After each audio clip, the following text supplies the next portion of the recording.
안녕하십니까. 시사본부 시작하겠습니다. 최근 일본 후쿠시마 앞바다에서 잡힌 우럭에서 기준치의 180배에 달하는 세슘이 검출됐습니다.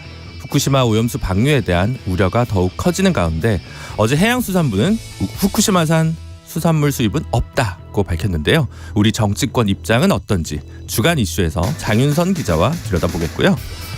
U20 월드컵 우리 대표팀이 이탈리아의 발목이 잡히며 아쉽게 결승 진출에 실패했습니다. 물론 3, 4위전이 남아있는데요. 스포츠본부에서 한 주간의 스포츠 소식 정리해드리겠습니다. 그리고 1부에는 한입뉴스 준비되어 있습니다. 6월 9일 금요일 시사본부 지금 출발합니다.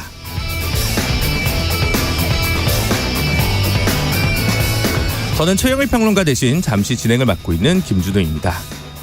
1부 마지막에 듣는 노래 디저트송 신청 기다리겠습니다. 오늘 듣고 싶은 노래가 있으시면요. 문자 샵 9730으로 자유롭게 보내주세요. 짧은 문자 50원, 긴 문자 100원의 정보 이용료가 부과됩니다. 디저트송으로 선정되신 분께는 치킨 쿠폰 모바일로 보내드리니까요. 많은 참여 부탁드리겠습니다. KBS 1라디오의 모든 프로그램은 유튜브에서도 함께 하실 수 있습니다. 실시간 방송도 보실 수 있고요. 다양한 분야의 명품 콘텐츠도 마련되어 있으니까요. KBS 1라디오 채널 구독과 좋아요, 댓글, 알림 설정까지 많이 부탁드립니다.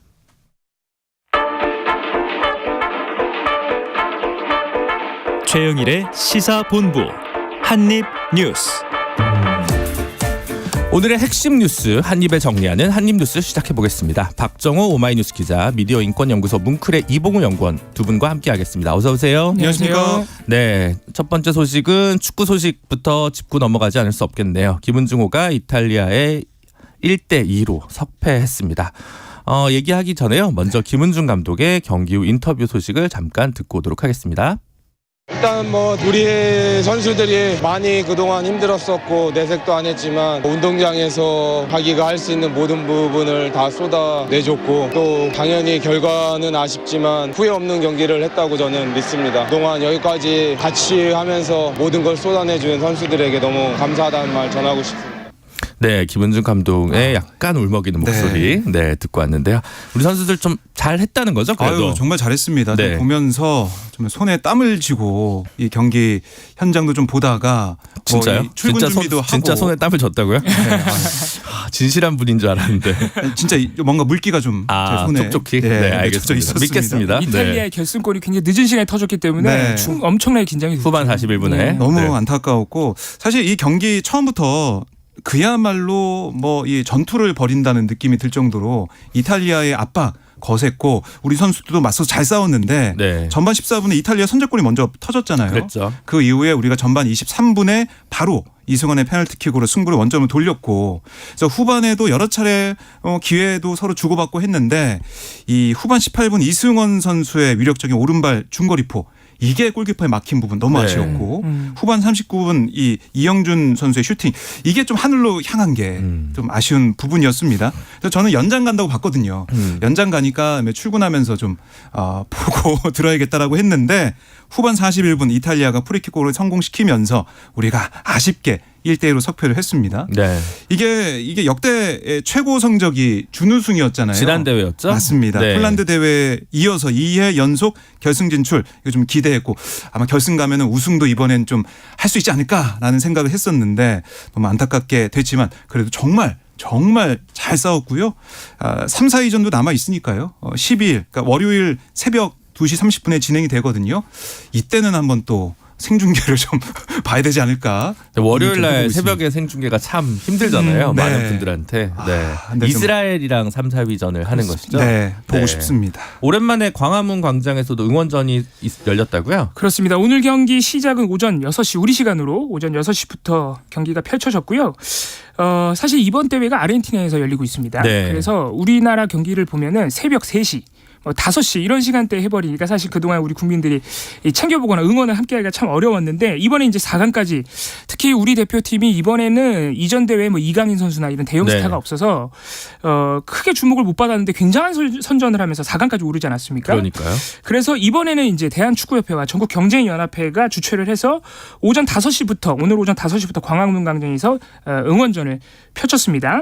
그래서 어제 이제 서울시가 이 거리 응원을 허가를 했고요. 대한축구협회 전국경제연합 경제연합회는 물론 종로구청, 경찰, 소방까지 모두 협조를 해서요. 현장에 거의 200명 가량의 안전 인력과 교통통제 인원 배치가 됐고 종합 상황실까지 설치를 해서 네. 지금 응원을 함께하신 시민분들 같은 경우에는 일단 경찰 추산으로 한 500명 정도, 주최 측 추산으로는 한 1,200명 정도가 네. 모였다고 하는데 이게 오늘 평일이지 않습니까? 네. 아침 시간대에 이렇게 그래도 많은 시민분들이 모여서 응원을 펼쳐졌다는 부분에서 우리 대표팀이 얼마나 우리 시민들에게 힘을 줬는지 알 수 있는 부분이고 그리고 교통 편의도 많이 제공이 됐습니다. 아무래도 네. 새벽 시간대 출근하셔야 되니까 축구 보고 나면은 그래서 지하철과 버스도 아침 시간대에 대폭 집중적으로 투입을 했다고 하고요.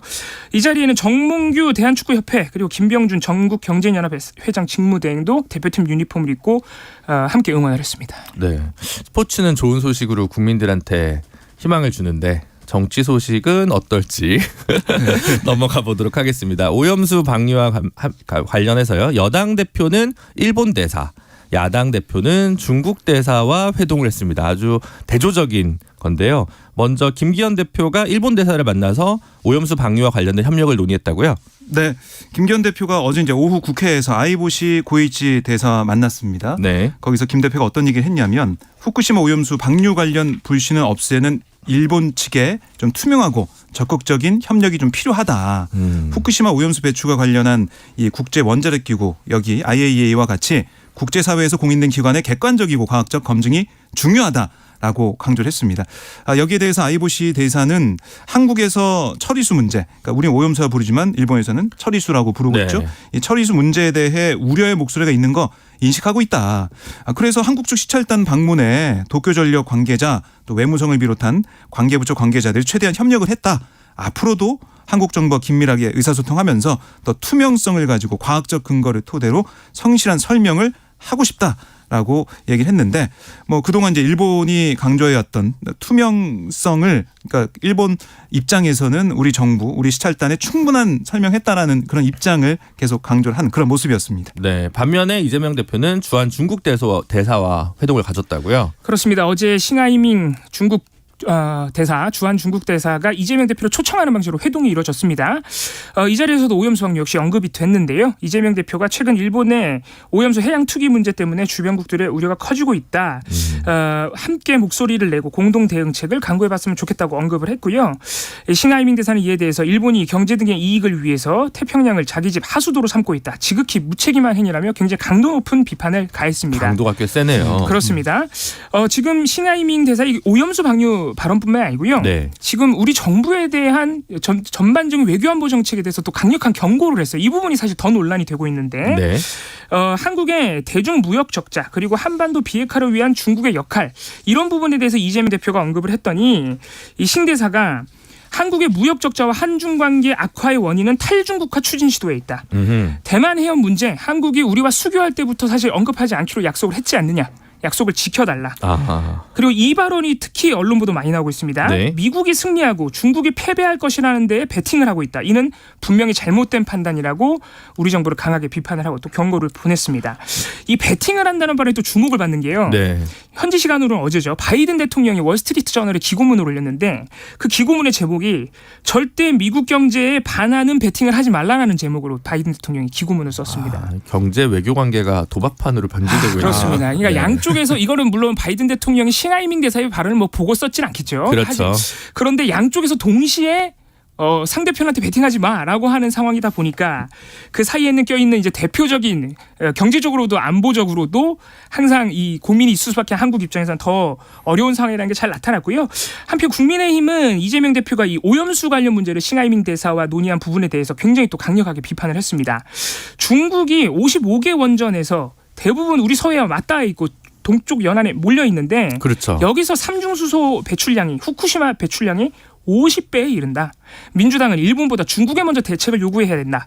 민주당의 무책임한 선동정치, 공포 마케팅에 수산업계가 이미 피해를 보고 있다고 강력하게 비판을 했는데요. 네. 사실 중국 원전에서 삼중수소 나올 수 있죠. 나오고 네. 있다는 게 확인도 됐고요. 네. 근데 사실 이거는 중국에 따로 철저한 대비와 대처를 요구해야 되는 일은 맞습니다만 네. 이런 식으로 따지면 우리 원전에서도 나옵니다. 네. 예, 우리 원전에서도 심지어 처리를 해서 어느 정도 나오는지 사실 한수원이나 원자력안전위원회가 다 검토를 하는데 네. 거기에서 예상하지 못한 부분에서 예를 들어 탱크에 균열이 생겨가지고 침출수가 나오고 있다라는 의혹이 사실 오래전부터 계속 제기가 돼서 그 주변 땅이 위험하다는 얘기도 계속 나왔거든요. 그렇죠. 그러니까 그런 문제들은 어느 원전이나 안고 있는 문제이기 때문에 중국이든 한국이든 철저히 우리가 대비를 하고 대처를 요구해야 되는 부분이고 일본의 문제는 지금 오염수를 해양에 방류하는 게 우리 인류가 처음 겪는 일이기 때문에 네. 그 위험성과 우려점 걱정되는 부분을 우리가 따져 물을 건 따져 물어야 된다 이런 생각이 또 듭니다. 참 어려운 문제네요. 어쨌든 중국 입장에서는 시원하게 할 말을 다 했는데 우리 입장에서는 중국 발언에 다 충분히 공감할 수도 없고 그렇습니다. 또 일부는 공감이 되는 부분도 있고 그럴 때 보면 또 가끔은 전략적 모호성이 필요하지 않나 이런 생각이 들기도 합니다. 그러니까 네. 외교적으로 참 이례적인 그런 일이 벌어진 거 아니겠습니까? 그렇죠. 싱하이밍 대사가 준비해오는 원고를 이제 보고 읽어 내려가면서 또 그 발언 그 상황을 또 보도자료로 그렇죠. 언론에 배포한 네. 이런 상황들 중국이 작심하고 지금 뭐 대응에 나섰다라고도 볼 수가 있는데 그래서 뭐 국민의힘에서 강하게 좀 반발을 하고 있고 오늘 김기현 대표가 한 발언을 보니까 이재명 대표를 향해서 거기서 그냥 백댄서 자처하면서 짝짝꿍하고 있었냐 왜 거기에 대해 뭐 유감 표명이나 뭐라고 하지 못했느냐 이런 비판을 하고 있더라고요. 그러니까 이게 참 외교적으로 보면은 결례고 이례적이고 이런 얘기가 나오는 상황이 일어나고 있는 것이 이 우리 이제 외교적인 면에 봐서는 어떻게 보면은 중국과 러시아 입장에서는 한미일이 계속해서 밀착이 되다 보니까 거기에 대해서 여러 가지 얘기를 하고 있는 것인데 우리 외교가 조금 더 한미일 교착, 그 밀착 여기도 중요하지만 안보를 위해서도 중요한 부분이지만 경제적으로나 아니 국제적으로 여러 가지 외교적인 상황을 볼 때 중국과 러시아를 그냥 가만히 둘 수도 없는 상황 아니냐 이런 얘기는 나올 것 같고요. 러시아는 뭐 지금 우크라이나 침공해서 전쟁을 하고 있는 상황이니까 네. 거기에 대해서는 뭐 차치하더라도 중국과 관련해서는 우리가 경제적인 문제 여러 가지 문제에 있어서 협력할 거 협력해야 된다는 얘기는 계속 나올 것 같습니다. 근데 참 아쉬운 게 네. 굳이 이 오염수 방류 문제가 사실 이미 국제적으로 잘 알려져 있고 우려가 크다는 걸 다 아는데 네. 여야가 각자 일본과 중국 대사를 찾아가서 물론 이제 초청 방식이었지만 굳이 각자에게 유리한 발언을 이렇게 한국에서 할 수 있도록 판을 깔아주는 형식을 굳이 취했어야 하느냐는 사실 아쉬움도 남아요. 그러니까 이재명 대표에 대해서도 중국에게 꼭 그렇게까지 판을 깔아줘야 됐냐고 국민의힘이 비판하고 있지만 거꾸로 보면 지금 김기현 대표 같은 경우에 일본 대사와 만나서 국내에서 제기되는 우려점들에 대해서 선동이라고 우리 여당 대표가 규정을 하고 그걸 막아주겠다고 얘기를 했어요. 네. 이런 부분에서 보면은 오염수 방류에 대해서 지금 사실 일본 안에서도 방류 임박한 상황에서 여러 가지 문제점이 제기되고 뭐 세슘 우럭도 아까 네. 말씀하지 않았습니까? 이런 문제가 제기되고 있는 상황에서 한국 여당 대표가 굳이 그런 우려점을 선동이라고 일본에게 이렇게 확인해 줄 필요가 있었느냐 이런 비판도 가능하기 때문에 굳이 이렇게 정치적인 어떤 이벤트를 마련하기보다는 어민에 대한 대책이라든가 이런 부분에 실질적인 부분에 준비를 해야 되지 않나 생각도 듭니다. 하여튼 구한말 외교가 생각나기도 하고 이게 누구는 러시아랑 친하게 지내자 그러고 미국이라 그러고 영국이라 그러고 일본이라 그러고 청나라라 그러고 이런데 참 어려운 시기인 건 분명한 것 같습니다. 근데 정치적 이익보다는 이제 국익이나 공동체의 평화 뭐 이런 것들을 고민을 하고 안전 생명을 중심으로 해서 좀 정치와 외교를 임해 주셨으면 하는 바람입니다. 그럼 이제 여야 소식을 좀 더 하나 더 얘기를 해보면 여야가 중앙선거관리위원회 자녀 특혜 채용 의혹과 관련한 국정조사에 합의했다는 소식입니다. 국민의힘 이양수 원내수석부대표 그리고 더불어민주당 송기현 원내수석부대표가 같이 발표를 했는데요. 먼저 목소리 좀 듣고 오겠습니다. 더불어민주당과 국민의힘은 다음과 같이 합의한다. 1. 국회는 선거관리위원회 인사비리, 북한 해킹 은폐 의혹에 대한 진상규명과 재발 방지를 위한 국정조사를 실시한다. 국회는 후쿠시마 오염수 검증 특위를 구성하고 청문회를 개최한다. 네, 첫 번째 목소리는 이양수 의원이었고요. 두 번째 목소리는 송기현 의원이었는데 선관위 채용 비리 문제뿐만 아니라 북한 해킹 의혹 네. 관련된 부분까지 국정조사 실시한다라는 게 특이점이고 또 후쿠시마 관련한 것도 청문회를 개최한다. 그러니까 이제 큰 틀에서 통큰 합의를 양당이 한 셈이네요. 근데 네. 지금 지금 이게 국정조사 그럼 바로 실시되는 건가요? 아니면 청문회랑? 아니면 이게 또 뭐 합의가 뭐 파기됐다 오늘 또 오전에 그런 보도도 있던데요. 그럼 하기로는 한 거죠. 하기로는 하자는데 한다. 여야가 네. 합의했는데 언제 할 거냐. 그게 중요합니다. 네. 언제 할지가 지금 미지수예요. 그러니까 여야의 입장이 다른 거죠. 국민의힘 쪽에서는 선관위 국정조사는 감사원의 직무감찰이 끝나면 실시하자. 이 얘기를 했어요. 그러니까 네. 선감사 감찰 후 국정조사 뭐 이렇게 보시면 되겠고요. 네. 그다음에 후쿠시마 오염수 청문회 같은 경우도 IAEA 이 조사 결과 나와야 할 수 있다. 이런 얘기를 하고 있다는 네. 거죠. 근데 민주당에서는 아니 무슨 소리냐. 네. 감사원이 어떻게 선관위를 직무감찰할 수 있냐. 법에 없지 않냐. 이런 얘기를 하면서 이게 사실은 이렇게 되면은 하겠다고 합의했지만 할 수 없는 상황이 되는 것이고요. 네. 후쿠시마 오염수 청문회 이 부분도 우리가 시찰단이 갔다 왔는데 시찰단의 시찰 결과와 또 지금 상황에 대해서 볼 수가 있는데 우리 판단에 따라서 볼 수 있는 부분이 있는데 왜 IAEA 결과가 나올 때까지 기다려야 되느냐 또 이런 얘기도 하고 있어요. 그러면 IAEA 결과 나오고 나서 하면 사실 큰 효력이 없게 되고 별도로 시찰단을 보낸 의미도 없어지게 되는 거 아니냐 이런 의문이 들긴 하네요. 그렇습니다. 네, 어쨌든 다음 주 국정조사 요구서 제출 전에 다시 한번 여야 간 협상이 있을 것 같아요. 그러니까 오늘 뭐 민주당에서는 박강원 원내대표가 감사원 그럴 거면 감사원이 선관위 직무관찰할 거면은 감사원 국정조사도 하자. 네. 이렇게 다시 또 역제안을 하더라고요. 감사원에 대한 국정조사. 감사원이 그동안 뭐 독립성, 중립성을 깨왔으니까 이것도 국회에서 따져봐야 된다. 이렇게 역제안까지 하던데 이 감사원의 선관위 국정조사, 직무감찰 이걸 놓고 여러 가지 또 여야의 공방이 있을 것 같습니다. 여야는 당대표끼리의 TV 토론도 합의해놓고 지금 못하고 있죠. 네. 그래서 참 합의만 하고 합의 아닌 합의 같은 뭐 합의 아닌 뭐 뭡니까? 그러니까요. 하여튼 조금 국민들한테 좀 좋은 소식을 가져다 줬으면 좋겠는데 이 와중에 노태학 대법관 중앙선거관리위원장 겸직을 하고 계시죠. 사실상 사퇴 요구를 거부했다고요. 그렇습니다. 사실 국민의힘에서는 이 선관위가 감사원의 직무감찰을 지금까지는 거부하고 있죠. 네. 이 부분에 대해서 굉장히 크게 반발을 하면서 지금까지 나온 자녀 특혜 채용 의혹을 종합해서 이 선거관리위원장은 물론이고 선관위원 전원의 사퇴를 사실 요구하고 있었습니다. 네. 이에 대해서 오늘 오후에 중앙선관위위원회의가 있어요. 전원회의가 있는데 이 회의를 위해서 출관하는 이 노태학 선거관리위원장의 기자들이 이 부분에 대해서 물어봤습니다. 하지만 사실상 거부했다고 봐야겠습니다. 직계는 연연하지 않는다. 이것은 선관위원들도 마찬가지다. 그러기는 했지만 또 네. 무한한 책임을 느낀다고도 말했지만 당장 시급한 문제들을 해결하고 가는 게 책임 있는 자세다. 지금 물러난다고 문제가 해결되겠느냐라고 반문을 했어요. 그러니까 이 부분은 선관위원들이나 일단 노태학 위원장도 지금 사퇴하지는 않겠다는 입장인 것으로 봐야 될 것 같고요. 더 주목되는 부분은 오늘 그 회의, 중앙선관위위원회의에서 논의하는 안건입니다. 네.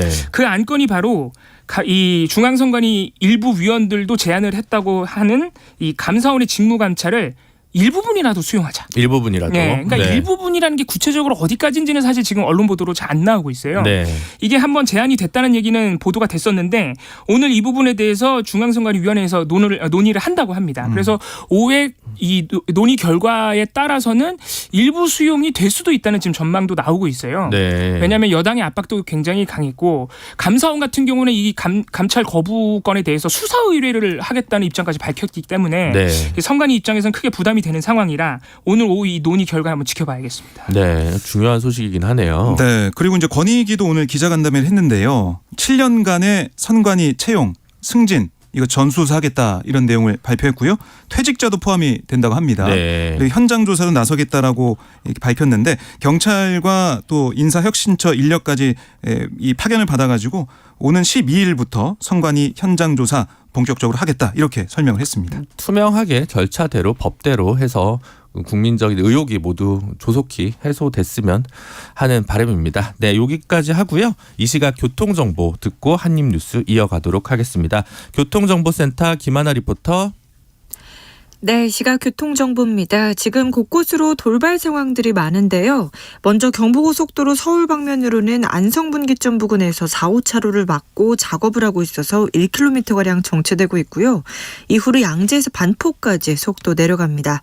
반대 부산 쪽으로는 동탄분기점 부근에서 사고를 처리하고 있습니다. 3km가량 여파받고 있고요. 이전에 한남에서 서초까지 또 신갈분기점에서 수원 나들목까지 2km 서행 흐름 보이고 있습니다. 서해안고속도로 서울 쪽으로는 부안 부근 2차로에서 사고를 처리하고 있어서 5km가량 정체되고 있고 영동고속도로 강릉 쪽으로는 평창 부근에서 휴게소 쪽으로 1차로 막고 작업을 하고 있어서 4km가량 작업 여파를 받고 있습니다. 이전에는 용인에서 양지터널 부근 6km 정체입니다.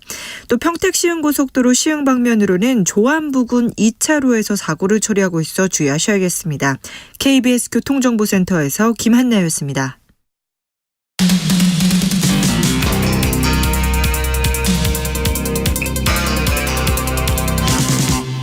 최영일의 시사본부. 박정호 기자, 이봉우 연구원과 함께 한입뉴스 함께 하고 있습니다.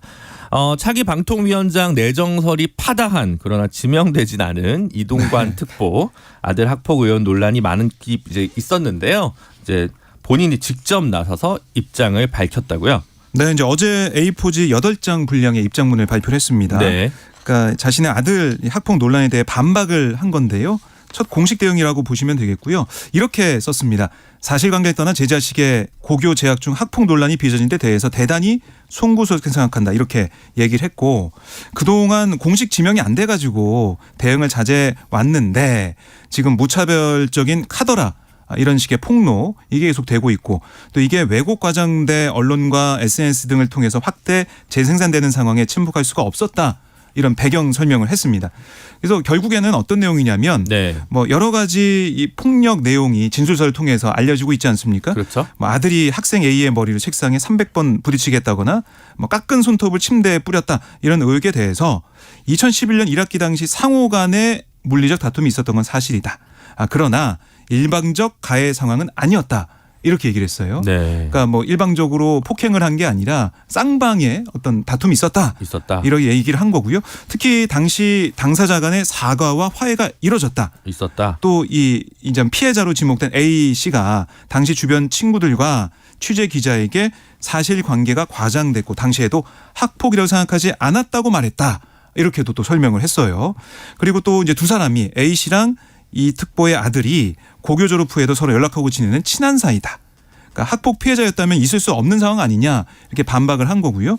또 일부 언론에 보도된 진술서 등을 토대로 한 이 학폭 사례에 대해서는 진술서는 사본으로 서명과 작성 날짜가 없고 학생 지도부 정식 진술서가 아니어서 효력이 없다. 이런 주장도 펼쳤습니다. 네. 근데 지금까지 보도된 것에 따르면 피해자는 한 명이 아니라 다수로 돼 있어서 지금 약간 제가 들어도 해명에 있어서 완전히 이렇게 말끔하게 해소됐다는 느낌을 받지는 못하는 것 같습니다. 그렇습니다. 여전히 이 해명에도 불구하고 좀 남는 의문점들이 있습니다. 결론적으로 좀 종합을 해보면 이 이동관 특보의 그 입장은 두 사람이 화해를 했기 때문에 또 쌍방 간의 어떤 싸움이었고 두 사람이 화해했고 지금도 친하게 지내기 때문에 그 당시에 학폭위도 안 했어도 됐었고 수사도 안 했어도 됐었고 뭐 이런 주장이에요.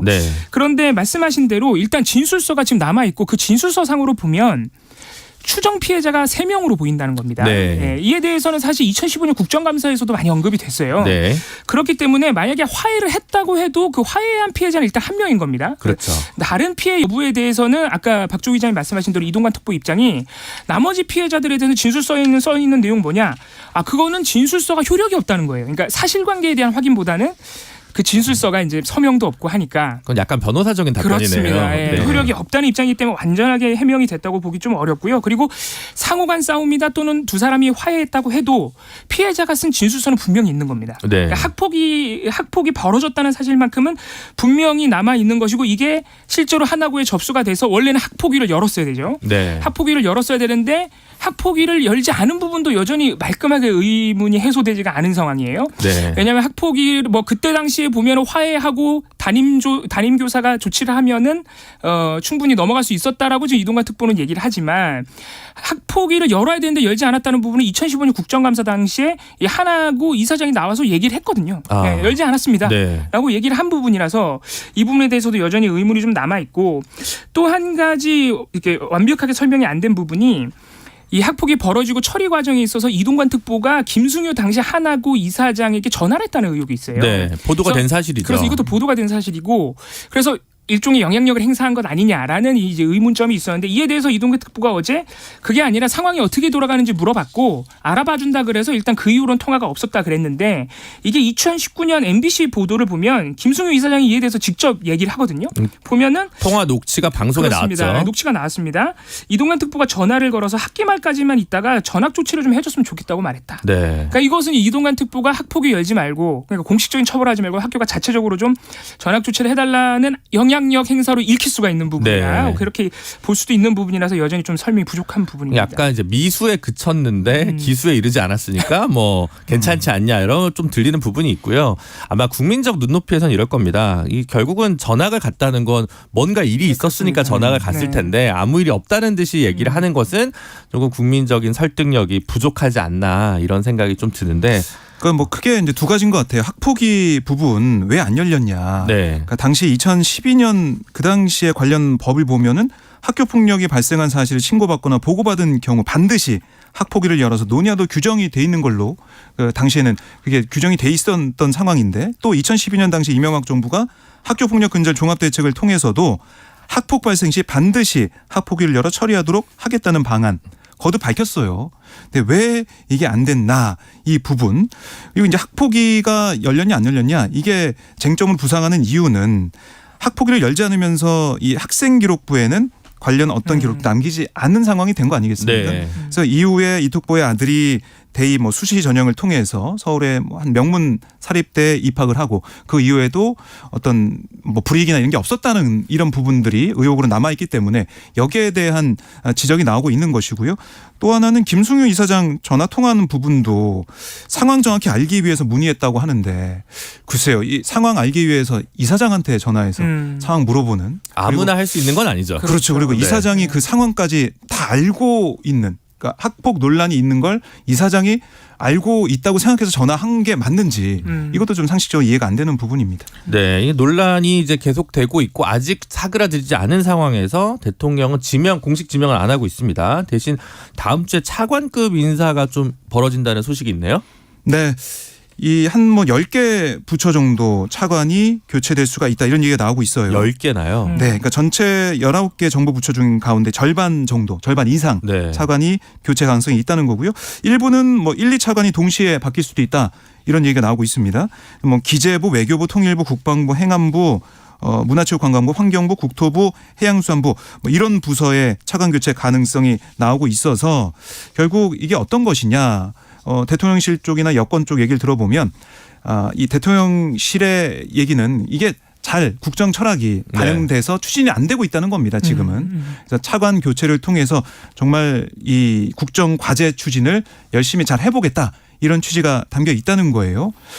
어쨌든 이게 인사 검증이나 인사 청문회 부담이 없는 게 바로 차관 교체잖아요. 그렇죠. 그러니까 장관 교체를 통해서 인사 청문회 전국을 만들기보다는 차관 교체로 뭐 어떻게 보면은 대통령실 입장에서는 잘 국정 과제가 실현 안 되고 있는 이런 난항을 좀 타개해 보겠다 이런 생각을 하고 있는 것 같은데 이걸 보면서 저는 또 한 가지 생각이 들었던 게 지금 여소야대 전국에서 네. 법령 개정이 잘 안 되고 있잖아요. 네. 그 시행령으로 돌파하고 있는데 이것도 국정과제 부분도 있어서도 인사청문회 전국보다는 차관 교체를 통해서 좀 돌파해 보려는 게 아니냐 이런 생각이 들더라고요. 그런 행보의 문제점이 가장 문제가 되는 게 국민에게 잘 안 보인다는 거죠. 그런 국정과제 추진 과정이 네. 누구를 임명하는지 그리고 어떤 기조로 하는지가 사실 시행령으로 해버리면 잘 안 보이고 네. 또 인사 같은 경우에도 장관 청문회가 안 오면은 주요하게 정책을 추진한 인물이 사실 국민들은 누군지 얼굴도 모르는 상황이 돼버리니까 네. 그런 부분은 좀 있는 것 같습니다. 네, 어쨌든 뭐 차관급 교체 소식 뭐 큰 논란은 되게 없겠죠. 늘공분들이 이제 하시니까 그렇긴 하는데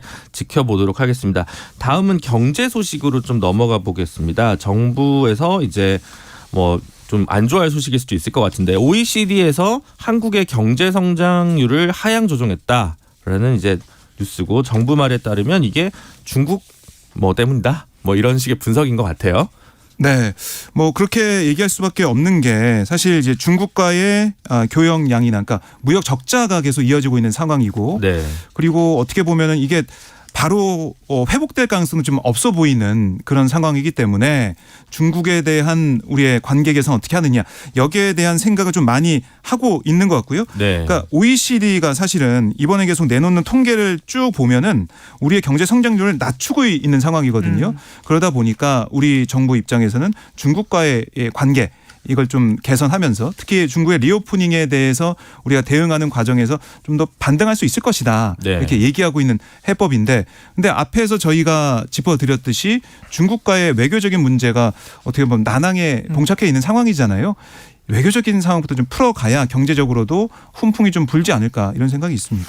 네, 그게 사실은 뭐 사회과학자들은 87체제 얘기 많이 하지만 먹고 사는 문제 보면 92년 한중 수교 이후에 30년 동안 우리가 흑자를 누린 거여서 근데 이제 적자로 돌아서고 있잖아요. 네. 92체제가 사실은 이제 기울고 있는데 여기에 대한 대응이나 연착륙 뭐 이제 그렇죠. 중국 시장을 너무 이제 한쪽으로만 치우치는 것도 위험하다고 보실 수는 있지만 이게 너무 급격히 내려가니까 우리 경제에 주는 파급 효과가 좀 세지 않은가 싶은데 한국은행에서도 우리 경제에 대해서 회의적인 전망을 또 내놨다고요. 그렇습니다. 어제 한국은행이 국회에 통화 신용정책 보고서를 냈는데요. 여기서 보면 한국은행이 이렇게 밝혔습니다.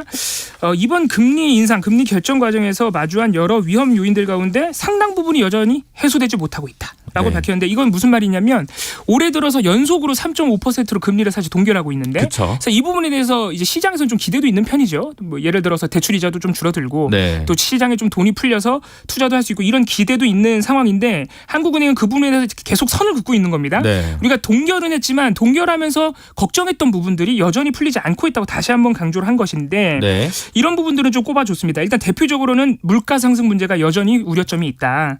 그동안 지연돼 왔던 공공요금들의 인상이 아마 현실화될 것인데 그렇게 되면 오랜 기간에 걸쳐 물가 상승을 높이는 요인이 될 것으로 우려를 한다. 또 한 가지는 지금 우크라이나에서 여전히 전쟁이 벌어지고 있는데 이러한 예기치 못한 글로벌 공급 차질 문제가 계속해서 벌어질 수 있기 때문에 물가 상승 문제도 마음을 놓을 수 없다고 밝혔고요. 또 한 가지 주목해볼 부분은 금융 불균형 해소가 안 되고 있다라고 지적했는데 이 부분이 조금 정부로서는 걱정이 될 것 같아요. 네. 뭐라고 했냐면 주택 가격이 여전히 소득 수준과 괴리되어 있어 고평가되어 있다. 그러니까 사실 최근에 집값이 좀 떨어졌다는 인식이 있는데 네. 한국은행은 여전히 집값이 너무 높다는 평가를 한 것이죠. 네. 그리고 가계부채 비율도 최근 하락에도 불구하고 여전히 너무 높다라고 지적을 했습니다. 그리고 또 한 가지는 최근에 이 부동산 관련 규제 완화 때문에 주택 가격 하락세가 빠르게 둔화하고 있다. 그러니까 우리 지금 현재 정부가 부동산 세제도 완화하고 규제 지역도 좀 해제하지 않았습니까? 이렇게 하면서 주택 가격이 떨어지고 있었는데 그게 둔화됐다는 거예요. 그래서 그 바람에 다시 주택 관련한 대출들이 늘어나는 바람에 네. 가계대출에 부담이 되고 있다는 겁니다. 네. 하여튼 복잡한 문제인데 일단은 뭐 좋은 소식만은 아닌 것 같은데. 그렇습니다. 한국은행도 걱정을 하고 네. 있다. 어쨌든 뭐 정부에서도 기재부에서 좀 적정한 대책을 내놓기를 바라도록 하겠습니다. 오늘 한입뉴스는 여기까지 하도록 하고요. 지금까지 박정호 오마이뉴스 기자 그리고 이봉우 미디어 인권연구소 뭉클 연구원이었습니다. 두 분 감사합니다. 고맙습니다. 감사합니다. 네, 오늘의 디저트송 발표하겠습니다. 오늘은요, 이탈리아한테 석패한 U20 대표팀 선수단에게 위로와 응원의 메시지가 많이 들어오고 있네요. 그래서 1428님, 8949님, 7849님, 2004님에게 모바일 치킨 쿠폰 보내드리도록 하고요. 디저트송은 1056님께서 선수단과 새벽부터 응원한 우리 모두 슈퍼스타라고 하면서 이한철의 슈퍼스타 디저트송으로 신청합니다 주셨네요. 네, 이한철의 슈퍼스타 듣고요. 괜찮습니다. 잘 될 겁니다. 노래 듣고 저는 입으로 돌아오겠습니다.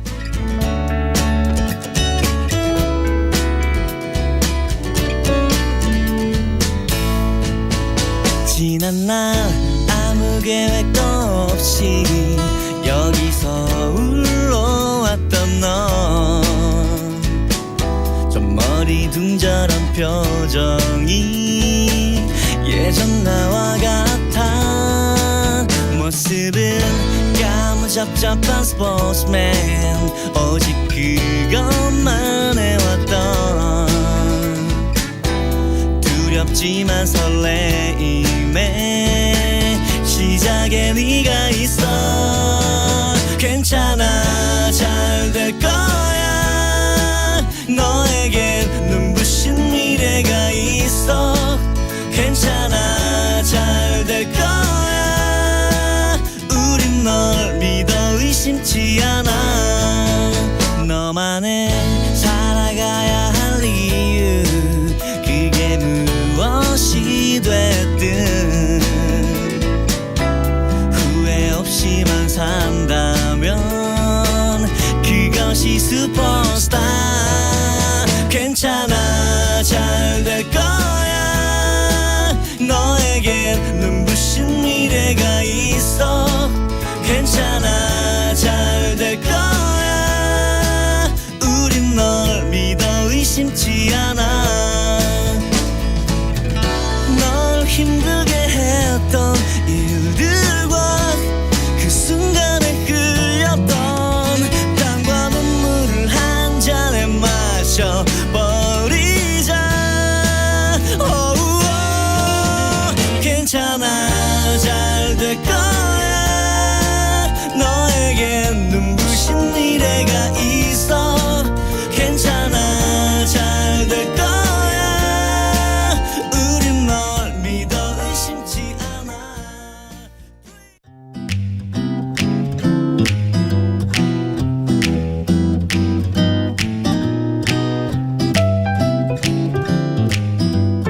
안녕하세요.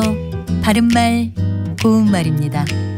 KBS 1텔레비전에서 방송되고 있는 우리말 겨루기에서 나왔던 문제를 짚어보겠습니다. 오늘은 우리말 달인 도전 1단계로 2개 중에서 맞는 표현을 맞히면 됩니다. 먼저 잘못을 나무라다와 잘못을 나무래다 중에서 어느 것이 맞을까요? 상대방의 잘못이나 부족한 점을 꼬집어 말하다를 뜻하는 말은 나무라다가 맞습니다. 나무래다는 나무라다를 일상적으로 말할 때 사용하는 표현이긴 하지만 표준어는 아닙니다. 이와 비슷한 예로 어떤 일이 이루어지기를 기다리는 간절한 마음을 뜻하는 명사 바람을 바램으로 잘못 사용하는 것을 들 수 있지요. 그러니까 바람 또 나무라다가 맞습니다. 두 번째, 안 할란다와 안 하련다 중에서 맞는 표현은 어느 것일까요? 이 경우에는 안 하련다가 맞습니다. 뭐뭐련다는 뭐뭐려고 한다가 줄어든 말인데요. 주로 1인칭 주어와 함께 쓰여서 앞으로 그와 같이 하겠다는 화자의 의지를 나타냅니다. 집이 지저분하니까 밖에 나가지 않고 나는 청소나 하련다 이렇게 말할 수 있겠죠. 마지막으로 선물을 능큼 받았다 해서 능큼은 머뭇거리지 않고 단번에 빨리라는 뜻의 부사인데요. 첫 음절 닝의 모음은 이가 아니라 의를 쓴다는 거 기억하시면 되겠습니다. 바른말 고운말 아나운서 변희영이었습니다.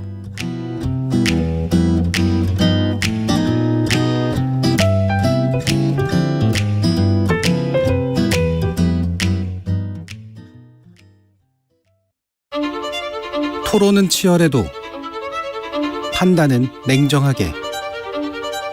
복잡한 세상을 바꾸는 첫걸음은 의외로 단순할지도 모릅니다.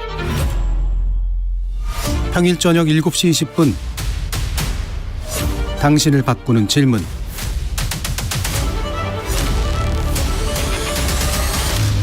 KBS 열린 토론.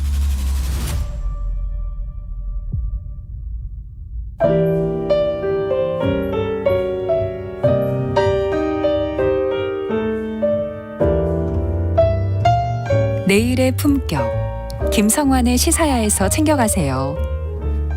하루를 마무리하는 시간 꺼내보는 당신의 지식 창고. KBS 1라디오 김성환의 시사야. 평일 밤 10시 5분 여러분을 찾아갑니다.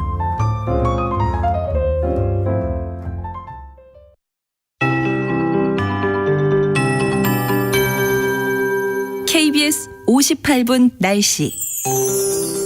오늘은 가벼운 옷차림으로 나오셔야겠습니다. 전국에 가끔 구름 많은 가운데 중부 내륙은 어제보다 낮 기온이 2, 3도 높겠고요. 남부지방도 어제만큼 덥겠습니다. 한낮 기온 서울과 춘천, 제주 28도, 부산 26도, 대전 29도, 광주와 대구는 30도 안팎까지 치솟겠습니다. 전국 곳곳에 자외선 지수가 매우 높은 단계를 보이겠고 한때 오존 농도가 높아지는 곳도 있겠습니다. 동쪽을 중심으로 온 대기가 불안정해지겠습니다. 강원 중남부 산지와 경상권 내륙에 소나기 가능성이 있는데요. 늦은 오후부터 저녁 사이 5에서 20mm가 갑자기 내릴 수 있어서 작은 우산 챙기시는 게 좋겠습니다. 미세먼지 농도는 전국이 좋음에서 보통 단계로 공기질 무난하겠습니다. 주말인 내일도 30도 안팎의 낮더위가 이어질 텐데요. 중부지방을 중심으로 또 한 차례 비 소식이 있습니다. 내일 오전부터 수도권과 강원 영서, 충남에 비가 시작돼 오후에 그 밖의 중부와 전북, 경북까지 확대하겠고요. 중부지방은 모레 아침까지 이어지겠습니다. 비가 그친 뒤 일요일 오후부터는 내륙 곳곳에 소나기가 오는 곳이 있겠습니다.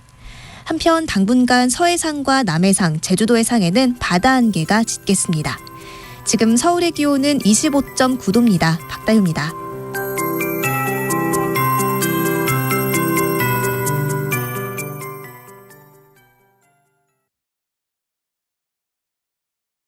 정성을 다하는 국민의 방송 KBS가 한시를 알려드립니다. AM 711kHz, FM 97.3MHz, KBS 1라디오입니다. HLKA.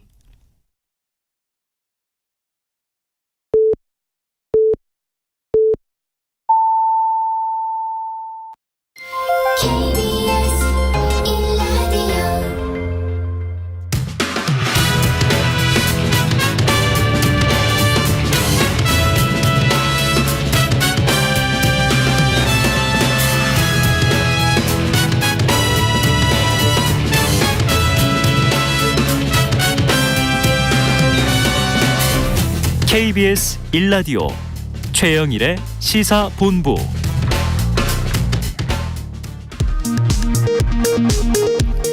이 시각 라디오 정보센터 뉴스입니다. 경찰이 지난달 열린 민주노총 건설노조의 1박 2일 도심 집회와 관련해 민주노총 건설노조 사무실을 압수수색하며 강제 수사에 착수했습니다. 외국인에 대한 배당 지급과 해외여행 등이 늘면서 지난 4월 경상수지가 7억 9천만 달러 적자로 집계돼 한 달 만에 다시 적자로 돌아섰습니다. 상품 수지는 7개월 만에 흑자 전환에 성공했습니다. 토니 블링컨 미국 국무장관이 이르면 다음 주에 중국 베이징을 방문할 계획이라고 미국 정치 전문 매체인 폴리티코가 보도했습니다. 이 매체는 이번 방문이 확정되면 2018년 마이크 폼페이오 당시 국무장관 이후 최고위급의 중국 방문이 될 것이라고 보도했습니다. 러시아에 빼앗긴 영토를 수복하려는 우크라이나의 대반격이 본격화했습니다. 외신에 따르면 우크라이나군은 현지 시간 8일 자포리자주, 도네츠크주 등 동남부에서 공격에 나섰습니다. 우크라이나는 대반격 개시 여부를 밝히지 않은 채 침묵으로 일관하고 있습니다. 지금까지 라디오 정보센터 뉴스 정한나였습니다.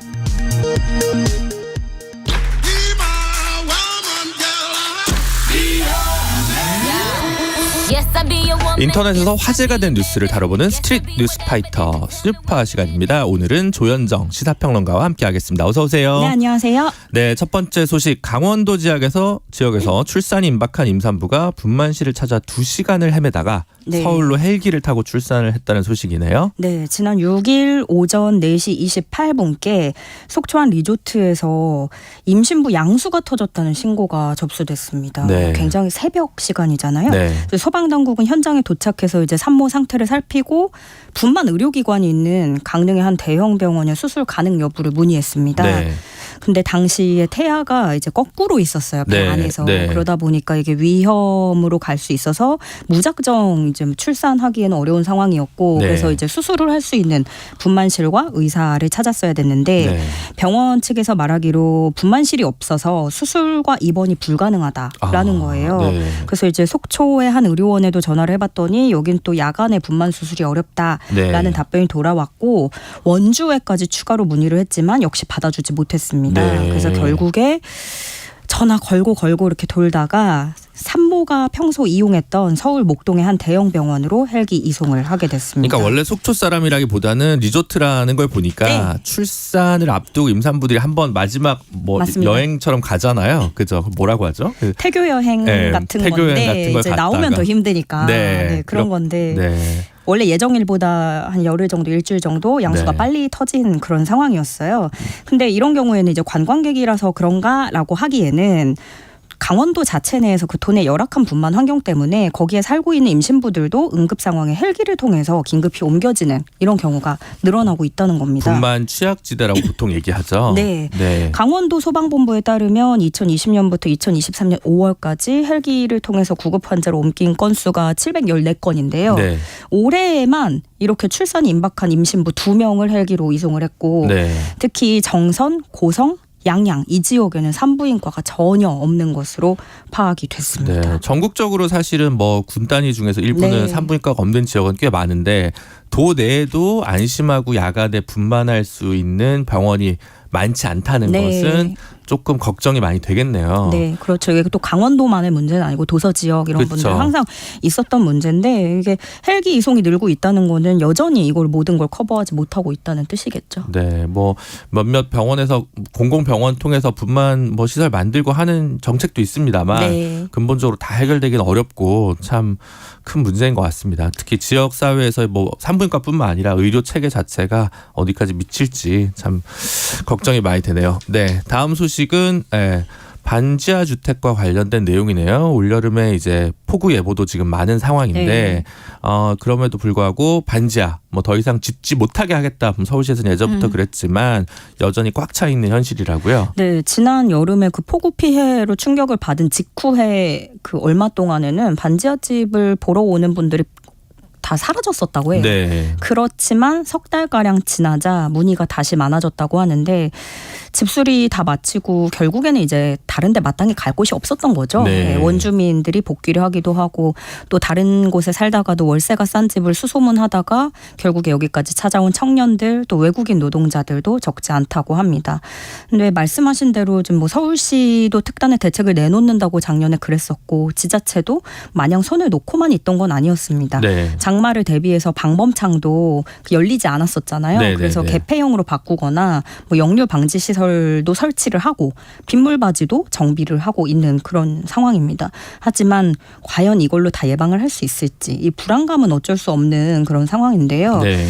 특히 그 반지하라는 게 한국의 특이한 주거 형태다라는 지적이 많았잖아요. 네, 네. 그래서 뭐 구조물을 없애고 거주자들은 뭐 다 지상으로 이주시키겠다라는 보도가 우후죽순 쏟아졌지만 네. 실질적으로 1년여 만에 그걸 처리하기에는 사실상 어려운 일이니까요. 그런 점이 있죠. 네. 그중에서도 이제 바우처 사업이라는 게 있어서 반지하 거주자가 지상 건물로 이사를 갔을 때 최대 2년간 월세 20만 원을 지급해주는 그런 정책도 있었습니다. 근데 그걸로는 해결이 안 될 것 같은. 그게 문제입니다. 네. 왜냐하면 월세 20만 원을 지원한다고 해서 당장 반지하에서 지상으로 어디 갈 만한 데가 없는 거예요. 예, 약간 애매하게 걸려 있겠네요. 네. 액수가. 네. 그리고 이게 2년간 지원이니까 2년 끝나고 나면 또 어디를 가느냐. 네. 예, 그 기간이 정해져 있기 때문에 실효성이 크진 않았고요.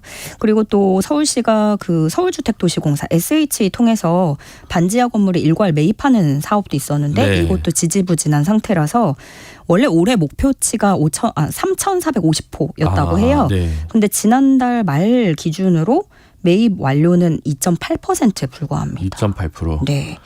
그래서 그게 사실상 뭐 이거를 다 장기적으로는 없애고 네. 뭐 그런 것도 분명 필요한 문제지만 갈 곳이 없는 많은 주민들이 어쨌든 간 여기에 실거주해야 되는 그런 현실을 고려해서 보다 장기적인 대책을 모색해야 한다는 지적들이 나오고 있습니다. 결국 공공임대 물량이 어떻게 조금 교통 편의가 일자리와 가까운 곳에 충분히 제공되느냐.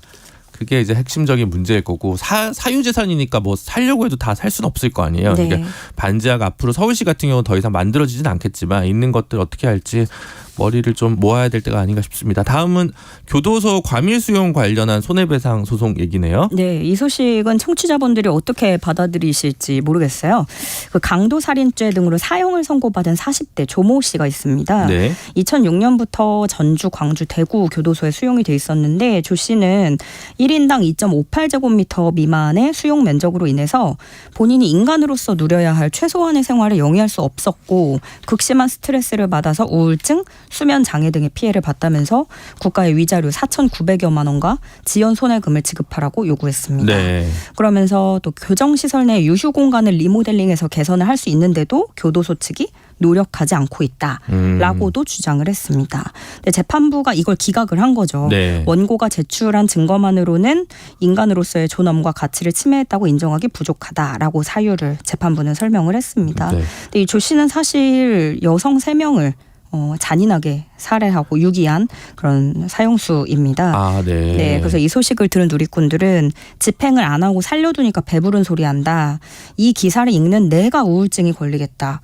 억울하게 죽은 이는 우울한 감정조차 느낄 수 없다. 이런 씁쓸한 반응 보이고 있습니다. 지금 사실 이게 뭐 청취자분들 입장이 좀 갈릴 것 같다고 조윤정 평론가님께서 얘기해 주셨는데 2.58제곱미터가 지금 그 내규 같은 건데 네.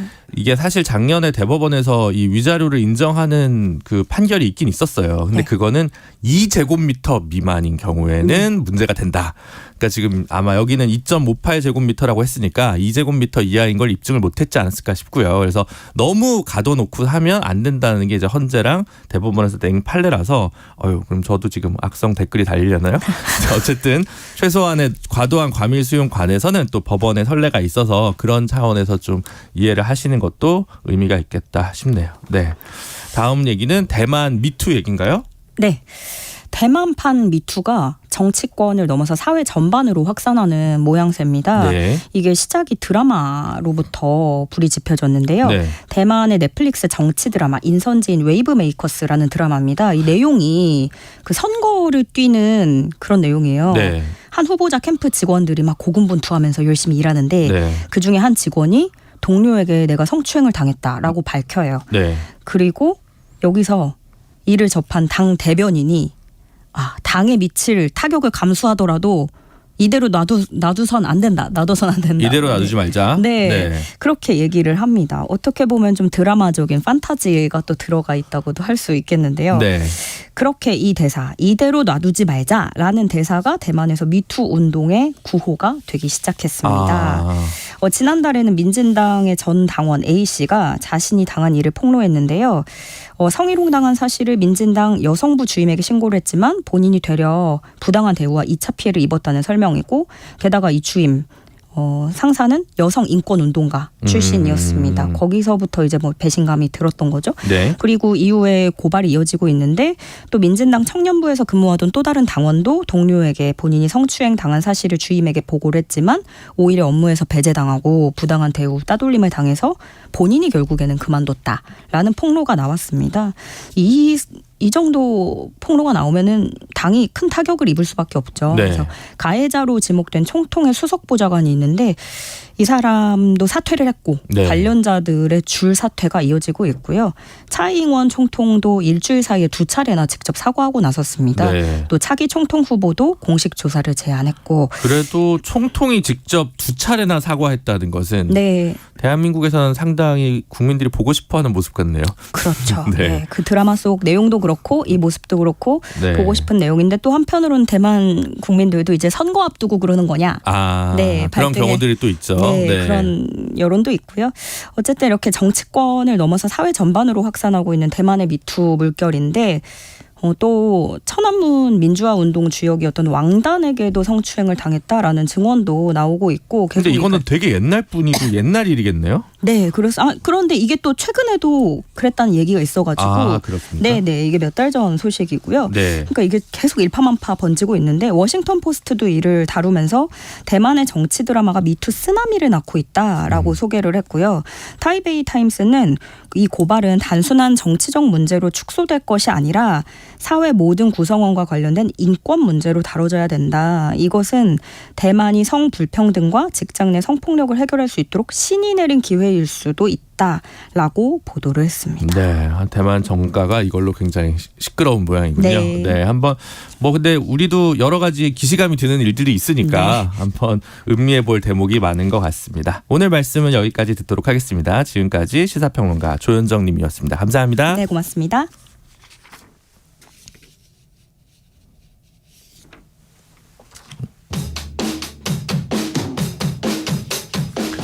네, 오늘 이번 한 주 어떤 소식이 가장 뜨거운 뉴스인지 한 주간의 뉴스. 네.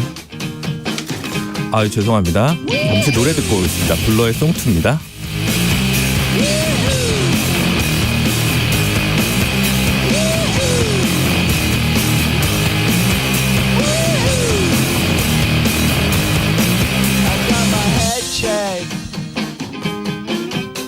Jumbo jet.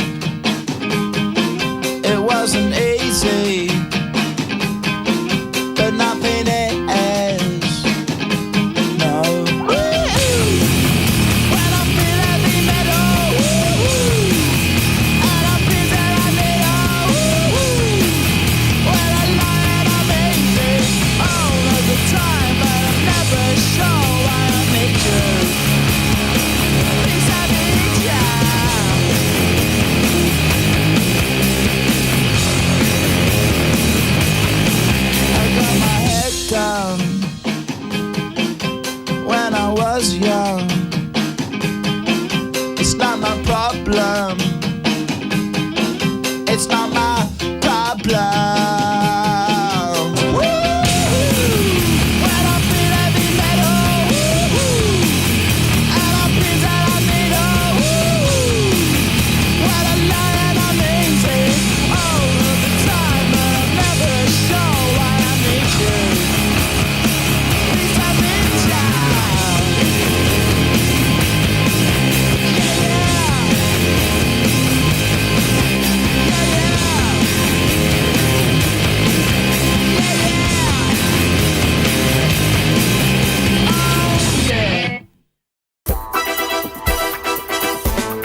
이번 한 주 어떤 소식이 가장 뜨거운 뉴스인지 한 주간의 뉴스를 종합 정리하고 미처 못다한 이야기까지 챙겨드립니다. 장윤선의 주간 이슈, 장윤선 정치 전문 기자 나오셨습니다. 안녕하세요. 네, 안녕하세요. 네, 방금 전에 진행상에 약간의 실수가 있었는데 청취자분들께서 너른 양해를 좀 부탁드리겠습니다. 이 변호사님 얼굴 빨개진 거 처음 봐요.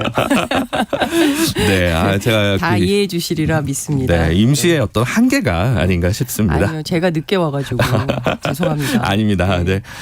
지금 오늘 첫 번째 소식은 처음부터 저희가 좀 말씀드린 얘기였는데요. 세슘 180배가 검출되는 우럭이 후쿠시마에서 이제 발견되면서 국민들의 어떤 불안감이 커지고 있는 상황에서 국민의힘 김기현 대표는 일본 대사를, 네. 이재명 대표는 중국 대사를 만나는데 여기에 대한 정치적 함의 어떻게 좀 보시고 계신가요? 그러니까 국민들이 보시기에도 참 여당은 일본 만나고 야당은 중국 만나고 그림이 참 묘하다 이런 네. 생각이 드실 것 같습니다. 그런데 우리만 그런 게 아니라 해외 유수의 언론이라든가 아니면은 국제관계 전문가들이 보기에도 살짝 웃음이 날 것 같은 야, 저 나라는 참 다루기가 쉽다. 네. 여당은 저렇게 야당은 이렇게 다루면 되나? 이런 생각을 할 것 같아요. 그러니까 어떻게 보자면 참 이제 그 제가 들으면서 왔는데 구한말 정치가 생각나고 네. 하셨잖아요. 네. 그런 것처럼 지금 막 다 진영별로 각각 나눠서 싸우고 있다 보니까 극단의 한국 정치 상황을 여실히 보여주는 상징적 사건이 되지 않을까라는 생각이 좀 듭니다. 당초 이재명 대표가요. 싱하이밍 대사를 만난다라는 게 6월 6일 현충일이죠. 오후 7시 08분에 첫 보도가 나왔어요. 한겨레 신문 단독 보도로 나왔는데요. 네네. 그런데 기자들한테 김기현 대표가 아이부시 고이치 일본 대사를 만난다라는 소식은 없었습니다. 무슨 얘기냐면 이재명 대표가 싱하이밍 대사를 만난다고 하니까 맞불 작전이었다? 그렇죠. 야 우리 좀 잡어. 라고 추측을 하시는 거죠? 라고 네. 생각을 할 수밖에 없는 것이 공교롭다. 국민의힘 출입 기자들에게 알려진 시각이 정확하게 7일 네. 오후 6시경 네. 당 일정 공지로 알려진 거예요. 네네. 그러니까 그 형식도 똑같습니다. 일본 대사 초청으로 중국 대사 초청으로 시간은 일본 대사를 김기현 대표가 3시에 만나고 이제 오후 6시에 3시간 후에 이제 이재명 대표가 싱하이밍 대사를 만난 이런 상황이 되는 건데요. 사실 외교는요. 뭐 김 변호사님도 계속 강조하고 계시지만 정말 국익의 관점에서 여야가 없어야 되고요. 네. 절대로 손해 보는 일은 없어야 되거든요. 그렇죠. 그런데 지금 여야 정치권이 하는 것을 보면 한마디로 얘기하면 대한민국 외교를 여당 그리고 야당 각각 어떤 국내 정치용으로 활용하고 있는 것은 아닌가라는 비판을 면케 어려운 장면이 만들어졌다 이런 생각이 좀 듭니다. 네. 그러니까 이게 서로 결론을 내놓고 만나러 회담장에 가는 분들 같은 느낌이어서 알 듯 말 듯 뭔가 이렇게 딜이 될 듯 말 듯 이런 약간 느낌이 있어야 되는데 맞아요. 그런 걸 좀 안 주니까 네. 상대방에서 되게 편할 것 같아요. 어쨌든 어쨌든 시작은 중국과 이재명 대표가 만나는 게 먼저였는데 네. 제안은 중국 쪽에서 먼저 했다고 얘기를 했다는 거잖아요. 네. 그리고 이제 그럼 여기서 나름 중국이 노리고 있는 노림수가 있었을 거고 네. 여기에 대해서 또 보수 언론에서는 이건 좀 아니지 않냐, 네. 경거망동 아니냐 이런 약간 뉘앙스의 비판을 좀 하고 있는 것 같은데 네. 이 점 어떻게 보십니까? 조선일보가 어디 야당 대표를 불러다 앉혀놓고 일장 훈시를 하고 있어요. 막 이렇게 비판을 하는 보도가 어제 나왔는데요. 네. 올해가요 한중 수교 31주년. 그렇죠. 입니다. 그러니까 네. 작년이 이제 30주년이었으니까 사실상 한중 수교가 된 지 한 세대가 지났다 이렇게 볼 수 있을 것 같은데요. 우선 싱하이밍 대사라는 분이 국내에서 그렇게 초반에는 이제 처음에 부임했을 때는 주목을 많이 했었는데 그다음에 또 막 다 보도가 안 되니까 까먹어서 제가 관련해서 도대체 이 사람은 어떤 사람인지 취재를 좀 했어요. 네. 근데 외교가 원로들한테 들어보면 재밌는 얘기가 나오는데요. 31년 전 우리가 한국하고 중국이 수교할 당시에 우리 외교관들이 북경으로 직접 갈 수 없었어요. 왜냐하면 러시아도 북한도 그리고 중국도 완전히 동토의 땅이었기 때문에 그렇죠. 어떤 측면에서 보면 첫 체제를 넘어가는 네. 그런 상황이었습니다. 그래서 사실 쉽지 않았는데 홍콩 거쳐서 북경으로 들어갔다는 거예요. 네.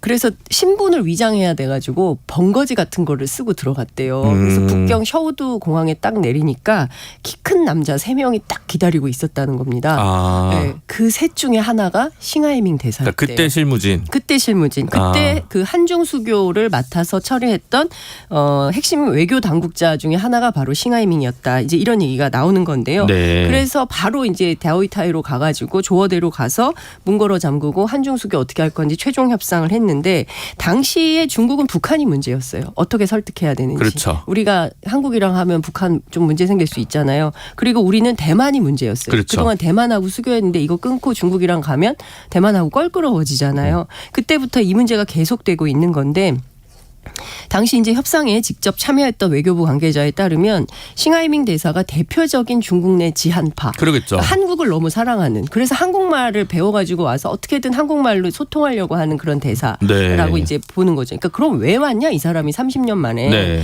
사드로 틀어진 한중 관계를 복원하고 싶다는 중국의 메시지였을 것이다. 나름대로. 그렇습니다. 그런데 지금 상황은 어떻습니까? 복원은커녕 오히려 단절하게 된 네. 오히려 30년 전 수준으로 돌아가게 된 한중 상황이 이런 상황이다. 그러니까 중국 사자성어에 음수사원이라는 말이 있어요. 무슨 말인지 모르겠는데. 물을 마실 때 그 근원을 생각해라. 이런 뜻이에요. 네.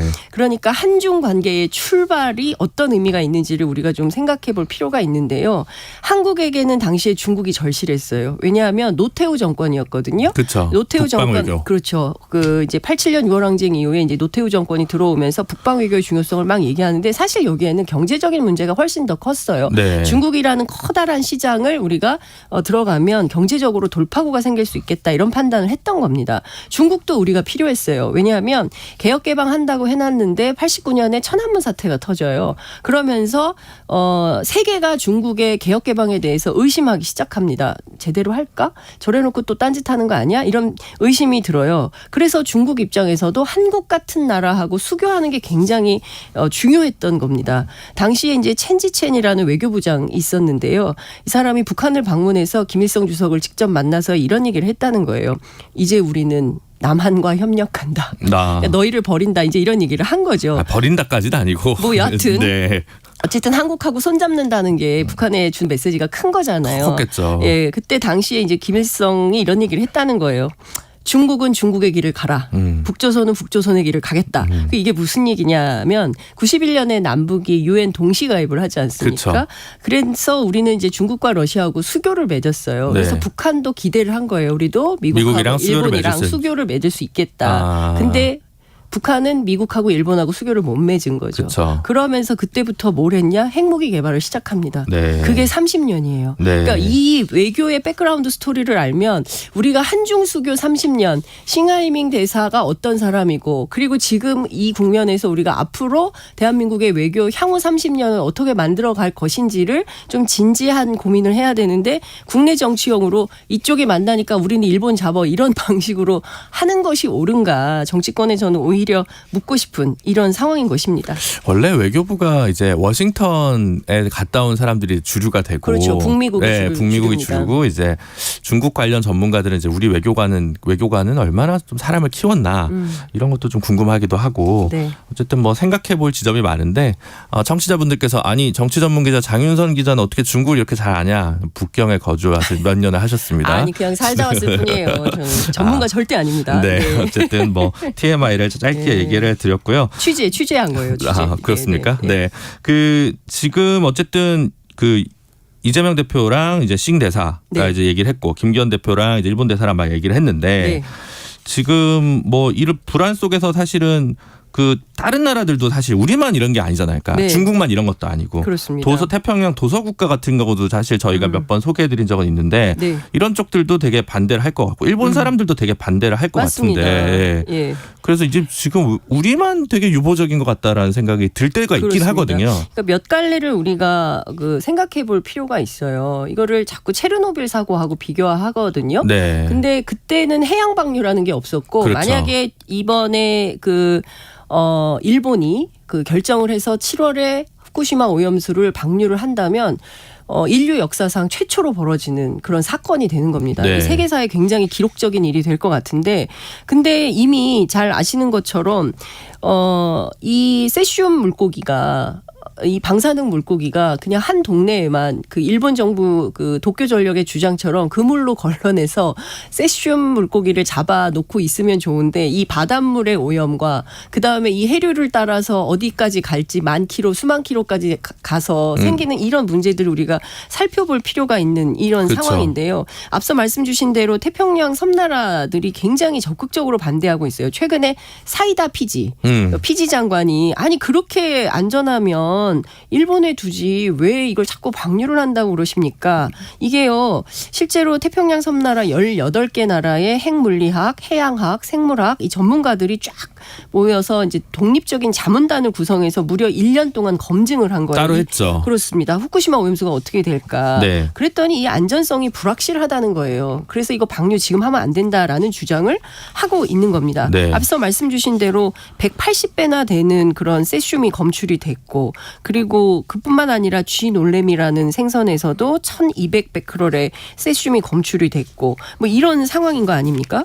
이렇게 보면요. 오래됐어요. 태평양 도서국가들 그리고 중국 정부 이런 태평양은 일본의 하수도가 아니다라는 네. 그 중국 외교부 자오리지엔의 주장이 2012년 그때부터 나온 거거든요. 그러니까 지속적인 주장을 하고 있는 이유가 2012년 5월 29일 BBC 보도를 보면 다소 이해가 됩니다.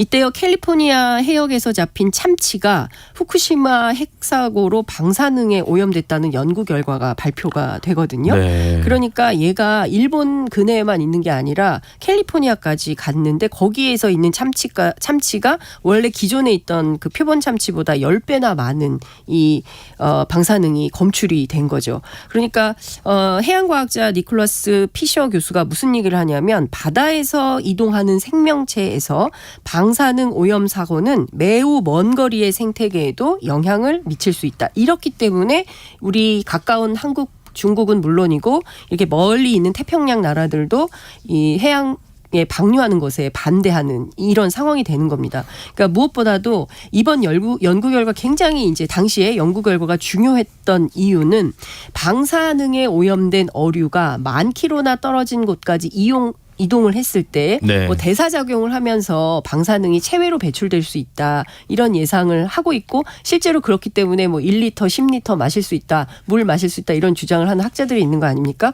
그럼에도 불구하고 이게 앞으로 방사능 축적이 계속 더 진행될 수 있다. 이런 경고를 하고 있는 것이죠. 네, 뭐 심각한 저는 상황입니다. 뭐 과학엔 무대아니지만 어쨌든 일본 정부에서 저희 여러 우려의 목소리를 좀 잘 경청해서 조금 더 적극적으로 소통해주고 정책을 정했으면 하는 바람입니다. 국내 소식으로 좀 넘어가도록 하겠습니다. 국민의힘 지금 최고위원 보궐선거 있는데 네. 조용합니다. 네. 이전에 뭐 이미 뭐 결과는 어차피 뭐 누구 뭐 이런 식으로 지금 되고 있는 것도 있는데 뭐 김가람 청년 네. 대변인인가요? 네. 뭐 그렇게 되는 게 거의 확정적으로 보이십니까? 벌써 어떠세요? 얘기하시면 어떡하세요? 오후 2시에 결과 발표한다고 하는데. 네. 아, 오늘 오후 2시입니까? 네. 아. 결과가 나올 텐데 어쨌든 지금은 3파전이에요. 투표하고 있는 중간이기 때문에 네. 누가 유리하다 이런 말씀하시면 큰일 납니다. 아, 선거 부정이군요. 네, 네. 그렇기 때문에 이제 조심해야 되는 상황인데요. 앞서 말씀해 주신 대로 누가 유리하다라는 소문이 벌써부터 돌고 있었습니다. 네. 이제 이분이 처음에 출마 결정을 할 때까지도 그런데요. 여기에 사실은 당 전략기획 부총장인 박성민 의원. 네, 아유 너무 잘 알고 계세요. 역시 네. 정치 인싸시고. 박성민 의원이 뭐 좀 제안을 했다라는 얘기가 있는 거죠. 네. 그런데 이제 박성민 의원이요 이번 선거에 선관위 간사입니다. 아. 네, 그러니까 조금 애매합니다. 네. 예, 그래서 만약에 실제로 김가람 그 대변인이 당선이 되면 또 다른 논란을 낳을 수도 있겠다. 여기에 윤심 논란도 있었거든요. 네. 취재해 보니까 거기까지는 아니다. 거기까지는 아니다. 라는 얘기가 아. 나옵니다. 나옵니다. 어쨌든 뭐 김기현 대표 혹은 박성민 부총장의 뭐 픽 아니냐 이런 최픽 아니냐 이런 소문이 있다는 거고 오인의 논란은 네. 지금 한동안 뜨거웠다가 이준석 대표가 내가 다음 주에 공개할 거다 뭐 이렇게 네. 이제 예고를 했다가 또 뭐 얘기가 좀 약간 사라진 느낌인데 이거 오인의 논란은 지금 어떻게 되고 있는 그러니까요. 겁니까? 개봉박도 하더니 왜 개봉을 안 하시는 겁니까? 개봉 연기. 그러니까 개봉 네. 연기. 제가 그래서 안 그래도 이준석 대표 측에 취재를 했습니다. 네. 명단 공개 언제 하는 겁니까? 네. 누굽니까? 빨리 얘기하세요. 이렇게 네. 했더니 5인회 이렇게 숫자에 너무 연연하지 마세요. 네. 라면서 그 중요한 포인트는 국민의힘이 내년 총선을 앞두고 내부 역학관계가 어떻게 돌아가는지 그리고 이용호 의원의 5인회 발언이 왜 나왔는지 이게 중요한 포인트다. 네. 물론 이용호 의원께서는 이거 본인 발언 실수고 잘못했다 이런 얘기를 하긴 했습니다만 네. 나름 기자 출신의 네. 재선 의원이 그렇죠. 과연 그냥 뭐 있지도 않은 사실을 저렇게 얘기했을까? 그건 아닐 것이다라고 네. 이제 생각을 하기 때문에 그럼 실체가 뭐냐 이제 이런 얘기가 계속 나오고 있는 것이죠. 네. 근데 국민의힘 취재를 해보면 지금 제일 중요한 포인트는 누가 실세냐, 누가 실시간으로 다이렉트로 대통령과 소통을 하느냐, 그 사람이 누구냐, 이제 네. 이게 굉장히 중요하다는 거예요. 왜냐하면 윤심을 정확하게 확실하게 파악을 하고 있는 주체이기 때문에 그런 것인데요. 그 중심에 앞서 말씀드린 박성민 의원이 있다는 얘기입니다. 대통령하고 가장 자주 소통을 하고 술도 자주 마시고 뭐 이런 친분이 아주 두터운 그리고 신뢰도 두터운 뭐 이런 분이라는 건데요.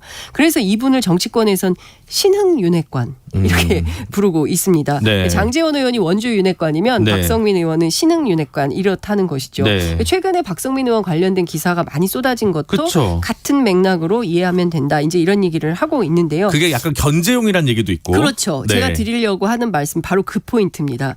지금 윤핵관 내부에서도 분화가 이제 나는 것이고요. 네. 그 중에서도 이제 박성민 의원도 부산이죠. 네. 그리고 울산? 울산이죠. 네. 울산이죠. 그리고 네. 장제원 의원이 부산이죠. 부산이고. 그리고 김기현 대표도 울산이에요. 네. 공교롭게도 다 PK 그쵸. 부울경 지역의 정치인들입니다. 네. 중요한 포인트는 내년 총선 공천을 해야 되는데 누가 이 공천권의 영향력을 그리고 대통령께 더욱더 가까이 다가가서 내 입장을 얘기할 수 있는 사람이 누구냐. 그 매개고리를 박성민 의원으로 삼고 있다라는 것이고요. 그런 차원에서 이용호 의원의 5인의 발언은 어찌 보자면 김기현 대표 체제를 흔들려고 하는 기획된 치고 빠지기 전술 아니냐라는 주장을 하는 분도 계십니다. 그리고 관련해서 이용호 의원한테 물어봤어요. 네. 치고 빠지려고 하신 겁니까? 노코멘트. 답변하지 않겠다라고 거절하셨습니다. 네. 이용호 의원 입장에서는 더 이상 뭔가 바로 하기가 상당히 부담스럽겠죠. 네. 네.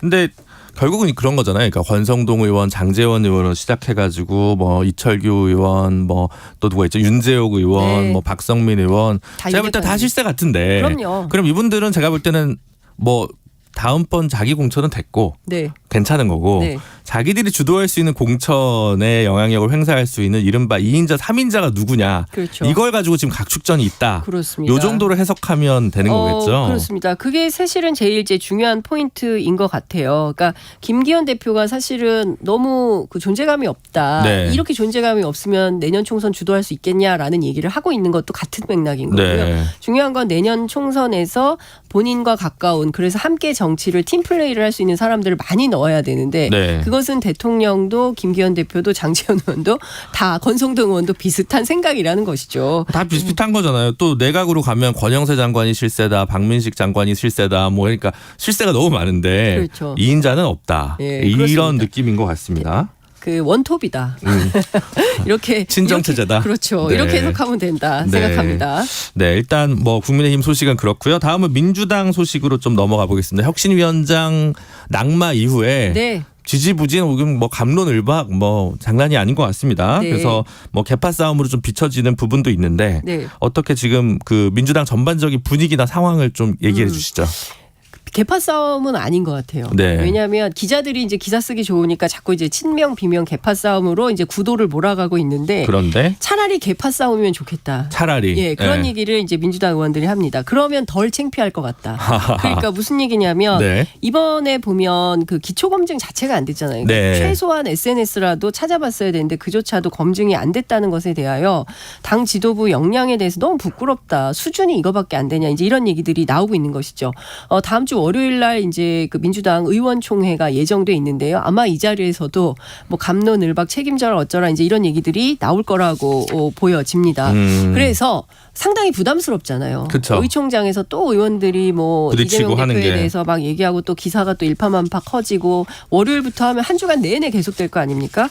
그래서 이재명 대표의 생각은 취재를 해보니까 늦어도 이번 주 일요일 안에 인선을 마무리하고 월요일 오전 최고위에서 발표할 수 있도록 하는 방안을 검토 중이다. 의총 전에? 예, 의총 전에 사람을 정해서 발표를 하고 그걸 가지고 의총에 들어가겠다. 이런 입장인 것 같아요. 그러니까 지금 진도를 보면 오늘이 금요일이니까 네. 한 3에서 4 정도는 이제 압축이 됐다라고 봐야 되겠죠. 근데 그래서 누가 온다는 겁니까? 그거는 장윤선 기자는 아니죠. 제안은 아니고 제안 안 들었어요? 안 들었어요. 아, 김 문제가 변호사님도 있네. 아니잖아요. 저는 아니죠. 그러니까 네. 우리 둘 다 아니에요. 우리는 정치 아웃사이어. 근데 김부겸 뭐 이탄희 뭐 여러 명 이름 거론돼서 의원이나 전직 원혜영 의원도까지도 나오고 여러 네. 의원 나오는데 혹시 좀 유력 주자가 누구다 뭐 이런 얘기는 아직 취재 레이더에 안 걸리셨나요? 알고 있는데 말하면 안 될 것 같아요. 아 그래요? 네. 알고는 있다. 네, 넘어가시죠. 그냥 영순이가 누군지 장 기자님은 알고 있다. 이거 유튜브판이라도 따로 저희가 만들어야 되나 오늘. 그런데 네. 이것은 기자들이 먼저 얘기하는 게 안 되죠. 좋은 것은 아니라고 생각해요. 네. 왜냐하면 민주당에도 시간이 필요합니다. 그러니까 어찌됐든 민주당이 상당히 혹독한 비판을 받았었고요.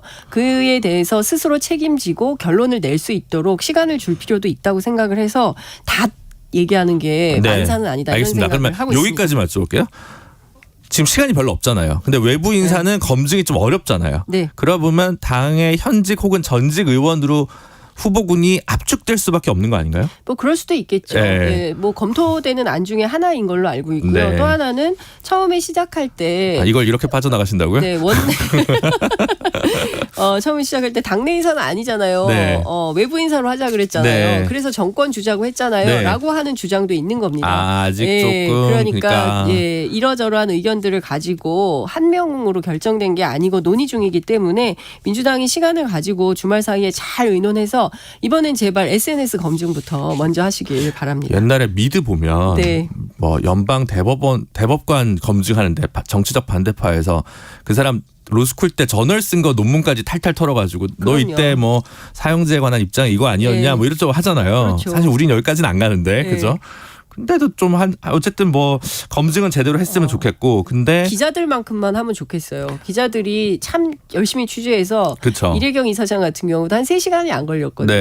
예, 그 정도는 민주당이 해야 됩니다. 근데 이제 누가 와도 잘 안 될 거다. 그러니까 이게 지금 혁신위원장을 누구 데려오는 게 중요한 게 아니라 뭐 이재명 대표 체제 자체가 지금 근본적인 원인 아니냐라는 얘기한 분들이 있죠. 이상민 의원 같은 분이 네. 대표적으로 있고 예, 그러니까 당내에 적잖지 있잖아요. 그렇습니다. 네. 그리고 네. 뭐 당 바깥에서도 예를 들어 국민의힘 쪽 부분들은 아니 저 당은 그냥 대표를 바꾸면 되게 우리가 위험해질 것 같은데 왜 안 그래? 이렇게 얘기하시는 분들도 있잖아요. 물론 민주당 강성 지지층에서는 그 부분에서 엄청나게 격렬하게 또 반발하시겠지만 이 말의 그 어떤 설득력, 당내 공감대 이런 게 있는 건가요?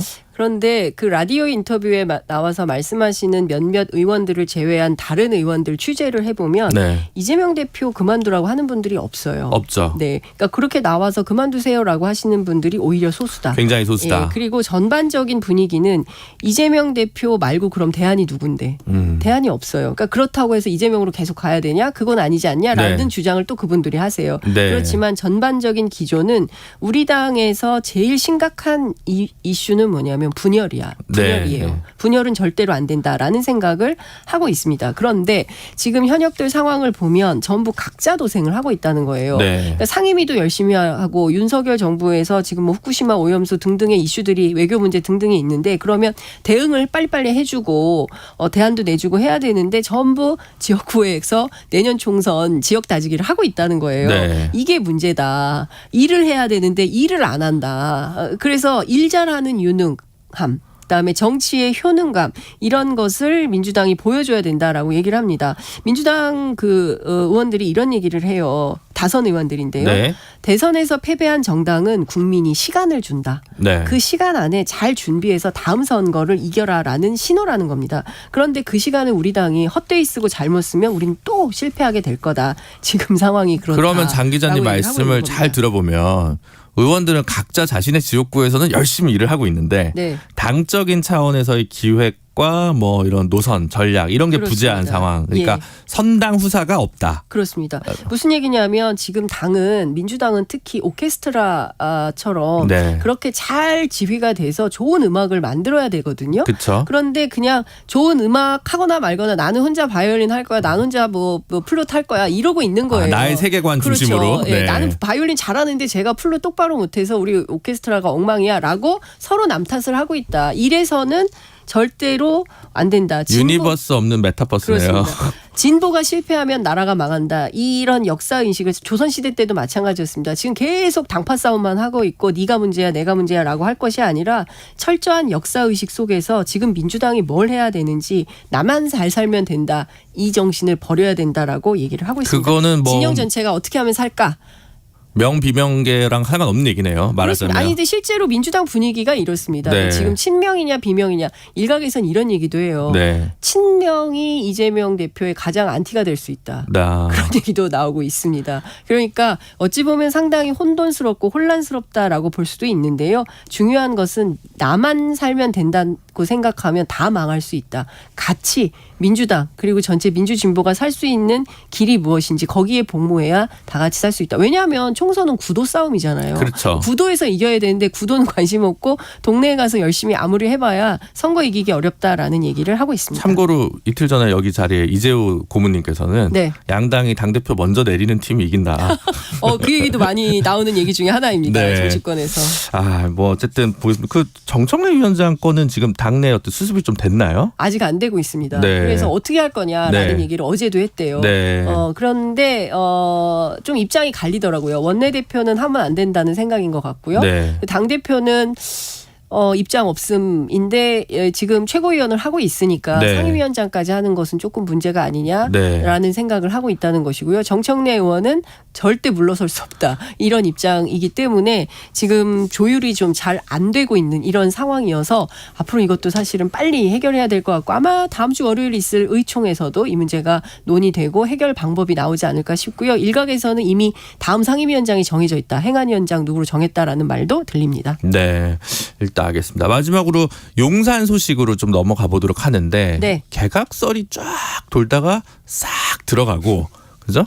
차관 대폭 이제 교체 네. 이런 게 지금 나오고 있어요. 이게 네. 어떤 기조로 좀 파악이 됩니까? 그러니까 인사청문회 부담 없는 차관 교체로 돌파를 하겠다. 전국을 좀 새롭게 만들어 보겠다라는 것 같습니다. 왜냐하면 실제로 국민의힘 내부 취재를 해보면 뭐 장관 할래요라는 제안을 받았는데 안 하겠다고 하신 분들이 더 많았다는 겁니다. 그 좋은 장관도. 네, 그냥 국회의원 출마할래요.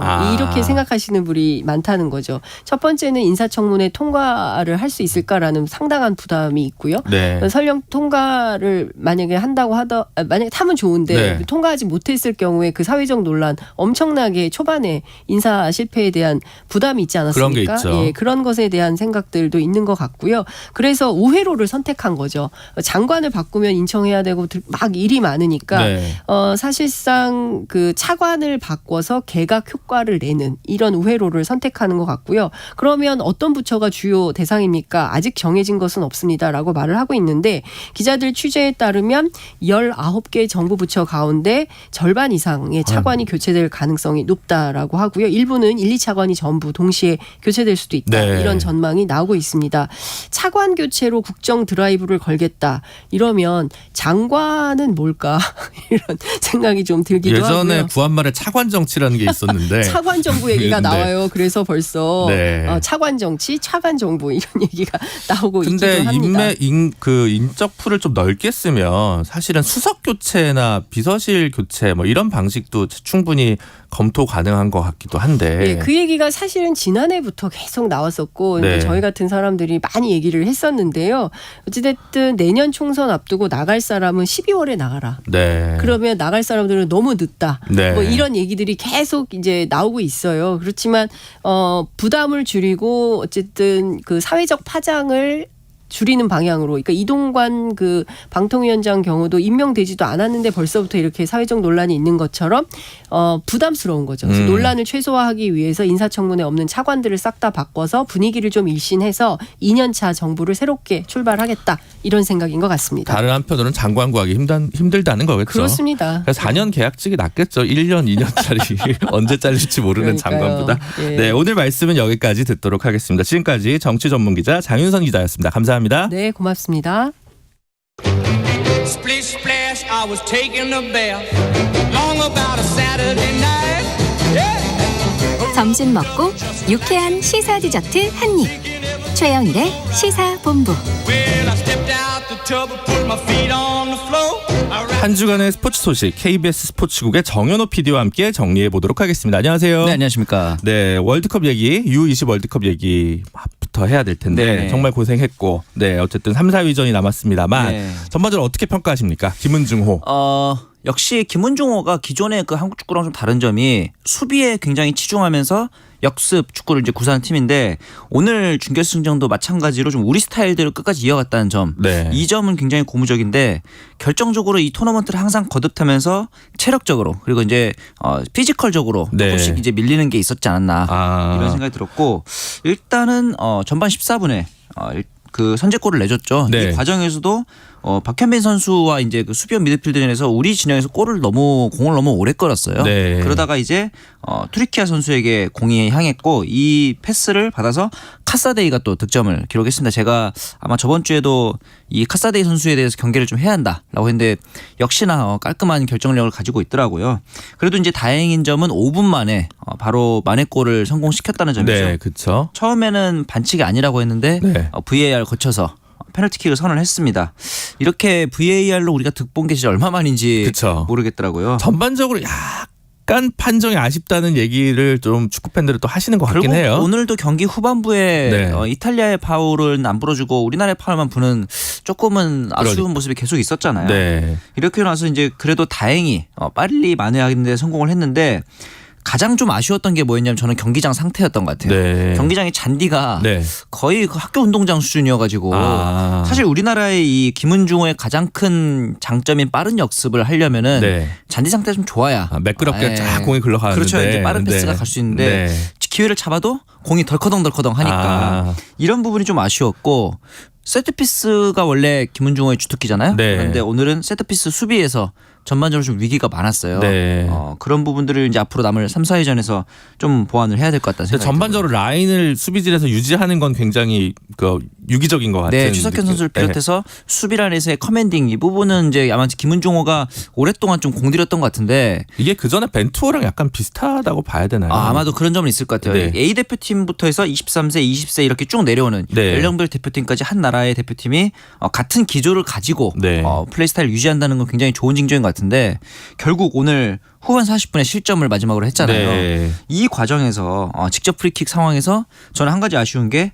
수비 벽들이 네. 점프를 안 하더라고요. 이 부분에서 아무리 체력이 고갈된 상태이긴 하겠지만 굳이 왜 아예 뛰지도 않을 거면 벽이 좀 낮지 않았을까. 점프를 해서 좀 막았으면은 충분히 굴절을 시킬 수 있었을 것 같은데 좀 아쉬움이 있긴 했습니다. 더 이상 발이 안 떨어졌을 수도 있을 거고. 물론 그렇겠죠. 네. 네, 이제 3, 4위전 남아 있는데 네. 돌풍의 주역 다른 주역입니다. 처음으로 본선 진출해서 4강 신화 이스라엘이잖아요. 네. 이스라엘 전력은 좀 어떻게 보시나요? 이스라엘이 사실은 굉장히 극장골의 대가예요. 네. 일본전에서도 극장골을 넣었고 브라질 경기에서도 그랬고 우즈베키스탄전에서도 또 마찬가지로 경기 막판에 결승골을 넣었기 때문에 일단 가장 중요한 건 후반 막판까지 이스라엘과의 경기에서는 집중력을 잃지 않는 거 이게 좀 중요할 것 같고 이게 이제 반짝 돌풍이 아닙니다. 이스라엘 같은 경우는 그래요? 예, 지난해 열렸던 UEFA 19세 이하 선수권 이게 이제 이번 20세 월드컵 예선을 겸한 대회였는데 네. 준우승을 차지했단 말이죠. 그래서 이 부분에 있어서는 이 선수들의 어떤 조직력 특출난 선수는 없지만 그 이런 전에 것들이 경기하죠. 없었던 이스라엘의 황금 세대의 출연이라고 볼 수 있겠네요. 맞습니다. 네. 그리고 이제 우리나라의 경기에 이어서 결승전은 또 이제 우루과이와 이탈리아의 대진으로 이제 마무리가 될 텐데 기본적으로는 우루과이 전력이 굉장히 좀 강해 보입니다. 네. 남미에서 열린다는 대회가 열린다는 어드밴티지도 옆나라니까 있고요. 시차도 별로 없을 거고 맞습니다. 좀 편할 것 같아요. 컨디션도 적응이 돼 있고. 네. 근데 이제 우루과이도 역시 마찬가지로 수비력이 굉장히 좀 탄탄한 팀인데 네. 이탈리아가 오늘 경기에서 보시면 아셨겠지만 전방부터 굉장히 적극적으로 압박을 하고 피지컬이 좋고 네, 점유율을 길게 가져가는 축구를 구사하잖아요. 네. 근데 이런 점유율 축구를 우루과이 수비진이 얼마나 잘 버텨내면서 공격력을 가져가는지 이게 좀 변수가 될 것 같은데 우루과이의 이 스피드가 만약에 살아나면은 이탈리아가 나이지리아전에서 흔들렸던 것처럼 흔들릴 변수도 있다. 이렇게 보면 좋을 것 같습니다. 네, 어쨌든 U20 월드컵 끝을 향해 달려가고 있는데 마지막 3, 4위전까지 국민 여러분께서 많이 응원해 주시면 좋을 것 같습니다. 축구 소식 하니까 메시 소식 얘기 안 짚어볼 수 없습니다. 네, 얼마를 포기한 거예요? 어쨌든 드디어 파리 생제르맹에서 미국으로 간다. 사우디가 아니라 소식 좀 정리해 주시죠. 사실 뭐 파리 생제르맹에 남았을 경우에 잡을 수 있는 이적료도 있었겠지만 사우디 리그로 이적했을 경우 최근에 벤제마 선수도 사우디 리그로 이적을 했잖아요. 연봉이 몇 천억이라고요? 그러니까 말이에요. 매일 몇 억씩 받는 그런 숨만 쉬어도 지금 몇 천만 원 생기는데. 맞습니다. 일단은 근데 메이저리그 사커 이 미국 무대도 적은 돈을 주지는 않습니다. 총액이 최대 1억 5천만 달러까지 올라가 있기 때문에 우리나라 돈으로 하면은 1943억 이런 정도이기 때문에 뭐 전혀 부족한 금액은 아니죠. 근데 한 가지 조금 낭만적이었던 정보가 원래는 이 바르셀로나의 복귀를 가장 원했다고 합니다. 메시 선수가 고향팀이고 하니까. 그렇죠. 그런데 지금 바르셀로나의 사정상 메시를 영입하려면은 기존 선수단을 방출하거나 연봉을 감액하는 등의 조치가 있어야 되는데 메시가 그런 얘기를 했어요. 이렇게 내가 가면서 다른 이 바르셀로나 선수들이 고통받는 걸 원하지 않는다. 이렇게까지 얘기하면서 오히려 바르셀로나로 가지 않은 것이 어떻게 보면 좀 낭만이지 않았나. 1년 조건부 뭐 마이애미 이적했다가 복귀한다는 바르셀로나로 복귀한다는 얘기도 있고. 그렇죠. 근데 그렇게 하더라도 어쨌든 굉장히 대규모의 계약이 될 거기 때문에 어느 정도의 감액은 불가피해 보이기도 하고요. 근데 사우디는 뭐 한 7, 8천억 뭐 1조 얘기도 나왔어 가지고. 맞아요. 하여튼 뭐 저희가 알 수 있는 세계는 아닌 것 같은데. 맞습니다. 네, 한국 선수 이적 시장 관련해서 이제 이강인, 김민재 뭐 어떻게 되느냐 요 링크들도 나오는데 뭐 요즘 지금 최신 소식은 어떻게 파악하면 되나요? 역시 가장 유력한 소식은 이제 맨체스터 유나이티드와 김민재 선수의 링크가 가장 좀 유력한데 이 와중에 뉴캐슬 유나이티드가 또 하이제킹을 위해서 가담했다. 사우디 자본이 들어온다. 그렇죠. 더 큰 금액으로 거부할 수 없는 제안을 할 준비를 하고 있는 거고 그럼에도 기본적으로는 맨유행이 좀 더 유력하다. 이렇게 보면 될 것 같고 이강인 선수도 아틀레티코 마드리드행이 굉장히 유력합니다. 유력하다. 네, 그 대표적인 증거가 최근에 아틀레티코 마드리드가 한국어로 된 SNS 계정을 개설을 했습니다. 굳이 이렇게 한다는 것은 굉장히 좀 합리적인 추측을 해볼 수 있을 것 같고. 합리적 의심이 드네요. 맞습니다. 그런데 여기서 또 하이제킹 세력이 등장을 합니다. 또 뉴캐슬이에요? 이번에는 소시에다드입니다. 레알 소시에다드. 예전에 이천수 선수가 뛰었죠. 맞습니다. 이 소시에다드가 지금 일본 선수인 구보 선수가 뛰고 있거든요. 아마 이런 아시아 그 패키지를 마케팅을 노리는 그런 측면에서 소시에다드 역시 좀 거액의 이적료를 준비하고 있다는 소식도 있습니다. 네.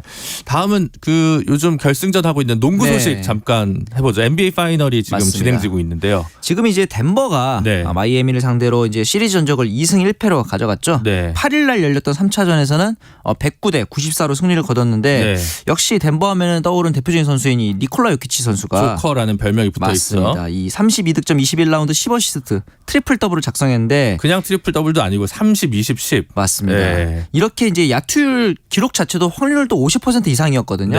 파이널 무대에서 이렇게 트리플 더블 기록한 게 최초라고 할 정도고 그런데 요키치뿐만이 아닌 게 주포인 이 자말 머레이 선수 있잖아요. 머레이 선수도 34득점 10라운드 10 리바운드 10 어시스트를 기록합니다. 거기도 트리플 더블. 맞습니다. 그런데 경기 끝나고 머레이 선수의 손바닥을 봤더니 왼쪽 손바닥이 화상을 입었어요. 화상이요? 아마 그 코트와의 마찰 과정에서 입었던 화상인 것 같은데 부상 투혼을 이끌고 이제 아마 4차전에서도 출격할 수 있을까 이런 걱정이 있었는데 어렸을 때부터 이미 단련돼서 괜찮다. 이렇게 인터뷰를 했어요.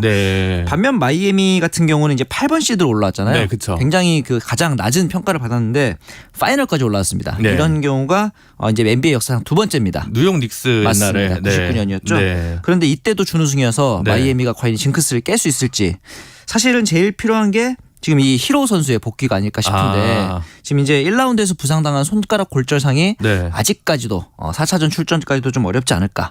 제 기억이 맞다면 99년 뉴욕 닉스 감독이 팻 라일리고 지금 단장이 마이애미가 팻 라일리 아닙니까? 이렇게 또 연결고리가 그러면 콩라인으로 정리가 될 것 같다는 그러니까 말이에요. 생각도 들고 지미 버틀러나 뭐 아데바요 선수를 믿는 수밖에 아직까지는 마이애미는 없어 보입니다. 요키치 선수는 이번 파이널 계기로 해가지고 거의 역대 센터 탑 5까지도 이제 얘기가 되고 있는 정도가 됐으니까 뭐 역사의 농구의 역사가 좀 새로 쓰여지는 것 같습니다. 다음 소식은 이제 야구 소식인데 WBC 대회 기간 음주 문제로 불거진 세 선수에 대한 징계 결정이 됐다고요? 맞습니다. 이제 김광현, 이용찬 그리고 정철원 선수에 대한 징계였는데 이 김광현 선수 같은 경우 우선 사회봉사 80시간 그리고 제재금 500만 원이고요.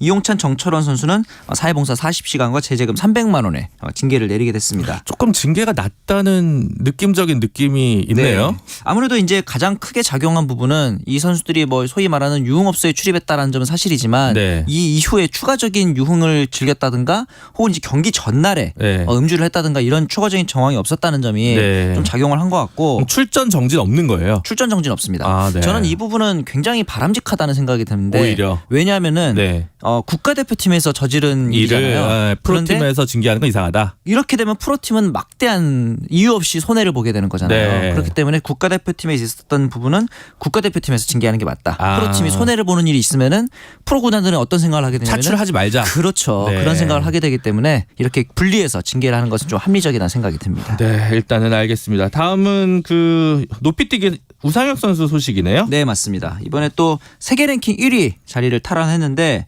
이번에 또 다이아몬드 리그 2위를 차지를 했잖아요. 그러면서 이제 기록 순위랑 월드 랭킹 포인트 이렇게 두 가지 순위로 이제 세계 육상 연맹이 집계를 하는데 세계 육상 연맹에서 월드 랭킹 부문에서 주본 해리슨, 조엘 바덴에 이어서 주로 이제 경쟁자들이잖아요. 원래 3위였지만 이번 대회에서 꾸준히 2위를 기록했다는 점을 감안해서 이제 총 1,359점에서 1,376점까지 증가를 하면서 1위를 다시 되찾게 됐습니다. 어쨌든 1등을 찍었다는 거잖아요. 맞습니다. 이런 적 있나요?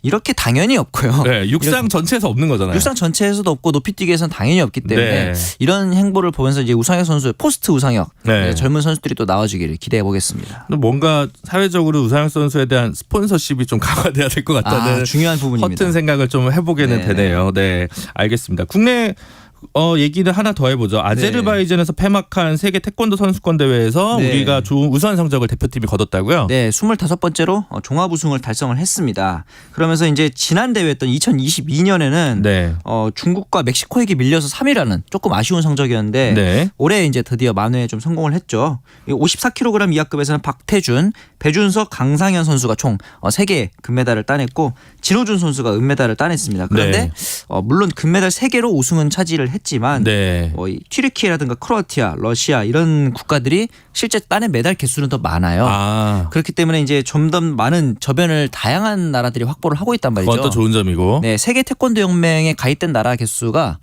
UN 가입국보다 많습니다. 그 정도로 태권도가 굉장히 전 세계로 글로벌한 스포츠화가 되고 있기 때문에 이 부분에 있어서는 우리나라도 앞으로 좀 더 많은 투자와 이제 경계를 해야 될 것 같다는 생각이 듭니다. 실제로는 태권도 도장이 육아에 큰 도움이 돼서 세계화가 되고 있다는 평가가 또 있는데 굉장히 좋은 지적입니다. 네, 그렇죠. 돌봄과 태권도의 관계 참 알 수 없는데 이번 주 마지막으로 그 눈여겨볼 만한 스포츠 경기 한 2개만 꼽아주시죠. 일단은 월요일 오전에 20세 이하 월드컵 3, 4위전이 2시 반에 열리고요. 당연히. 네, 그리고 일요일 오전에는 챔피언스리그 결승이 열립니다. 맨체스터 시티와 인터밀란의 경기가 있기 때문에 이 경기도 기대해 보시면 좋을 것 같고 앞서 말씀드린 NBA 파이널 4차전이 또 토요일 오전에 열릴 예정이니까 스포츠 팬들 기대가 많이 되는 주말일 것 같습니다. 맨시티냐 밀란이냐. 맞습니다. 네, 어쨌든 지켜보도록 하겠습니다. 네, 오늘 말씀 여기까지 듣겠습니다. 지금까지 정현호 PD였습니다. 감사합니다. 감사합니다.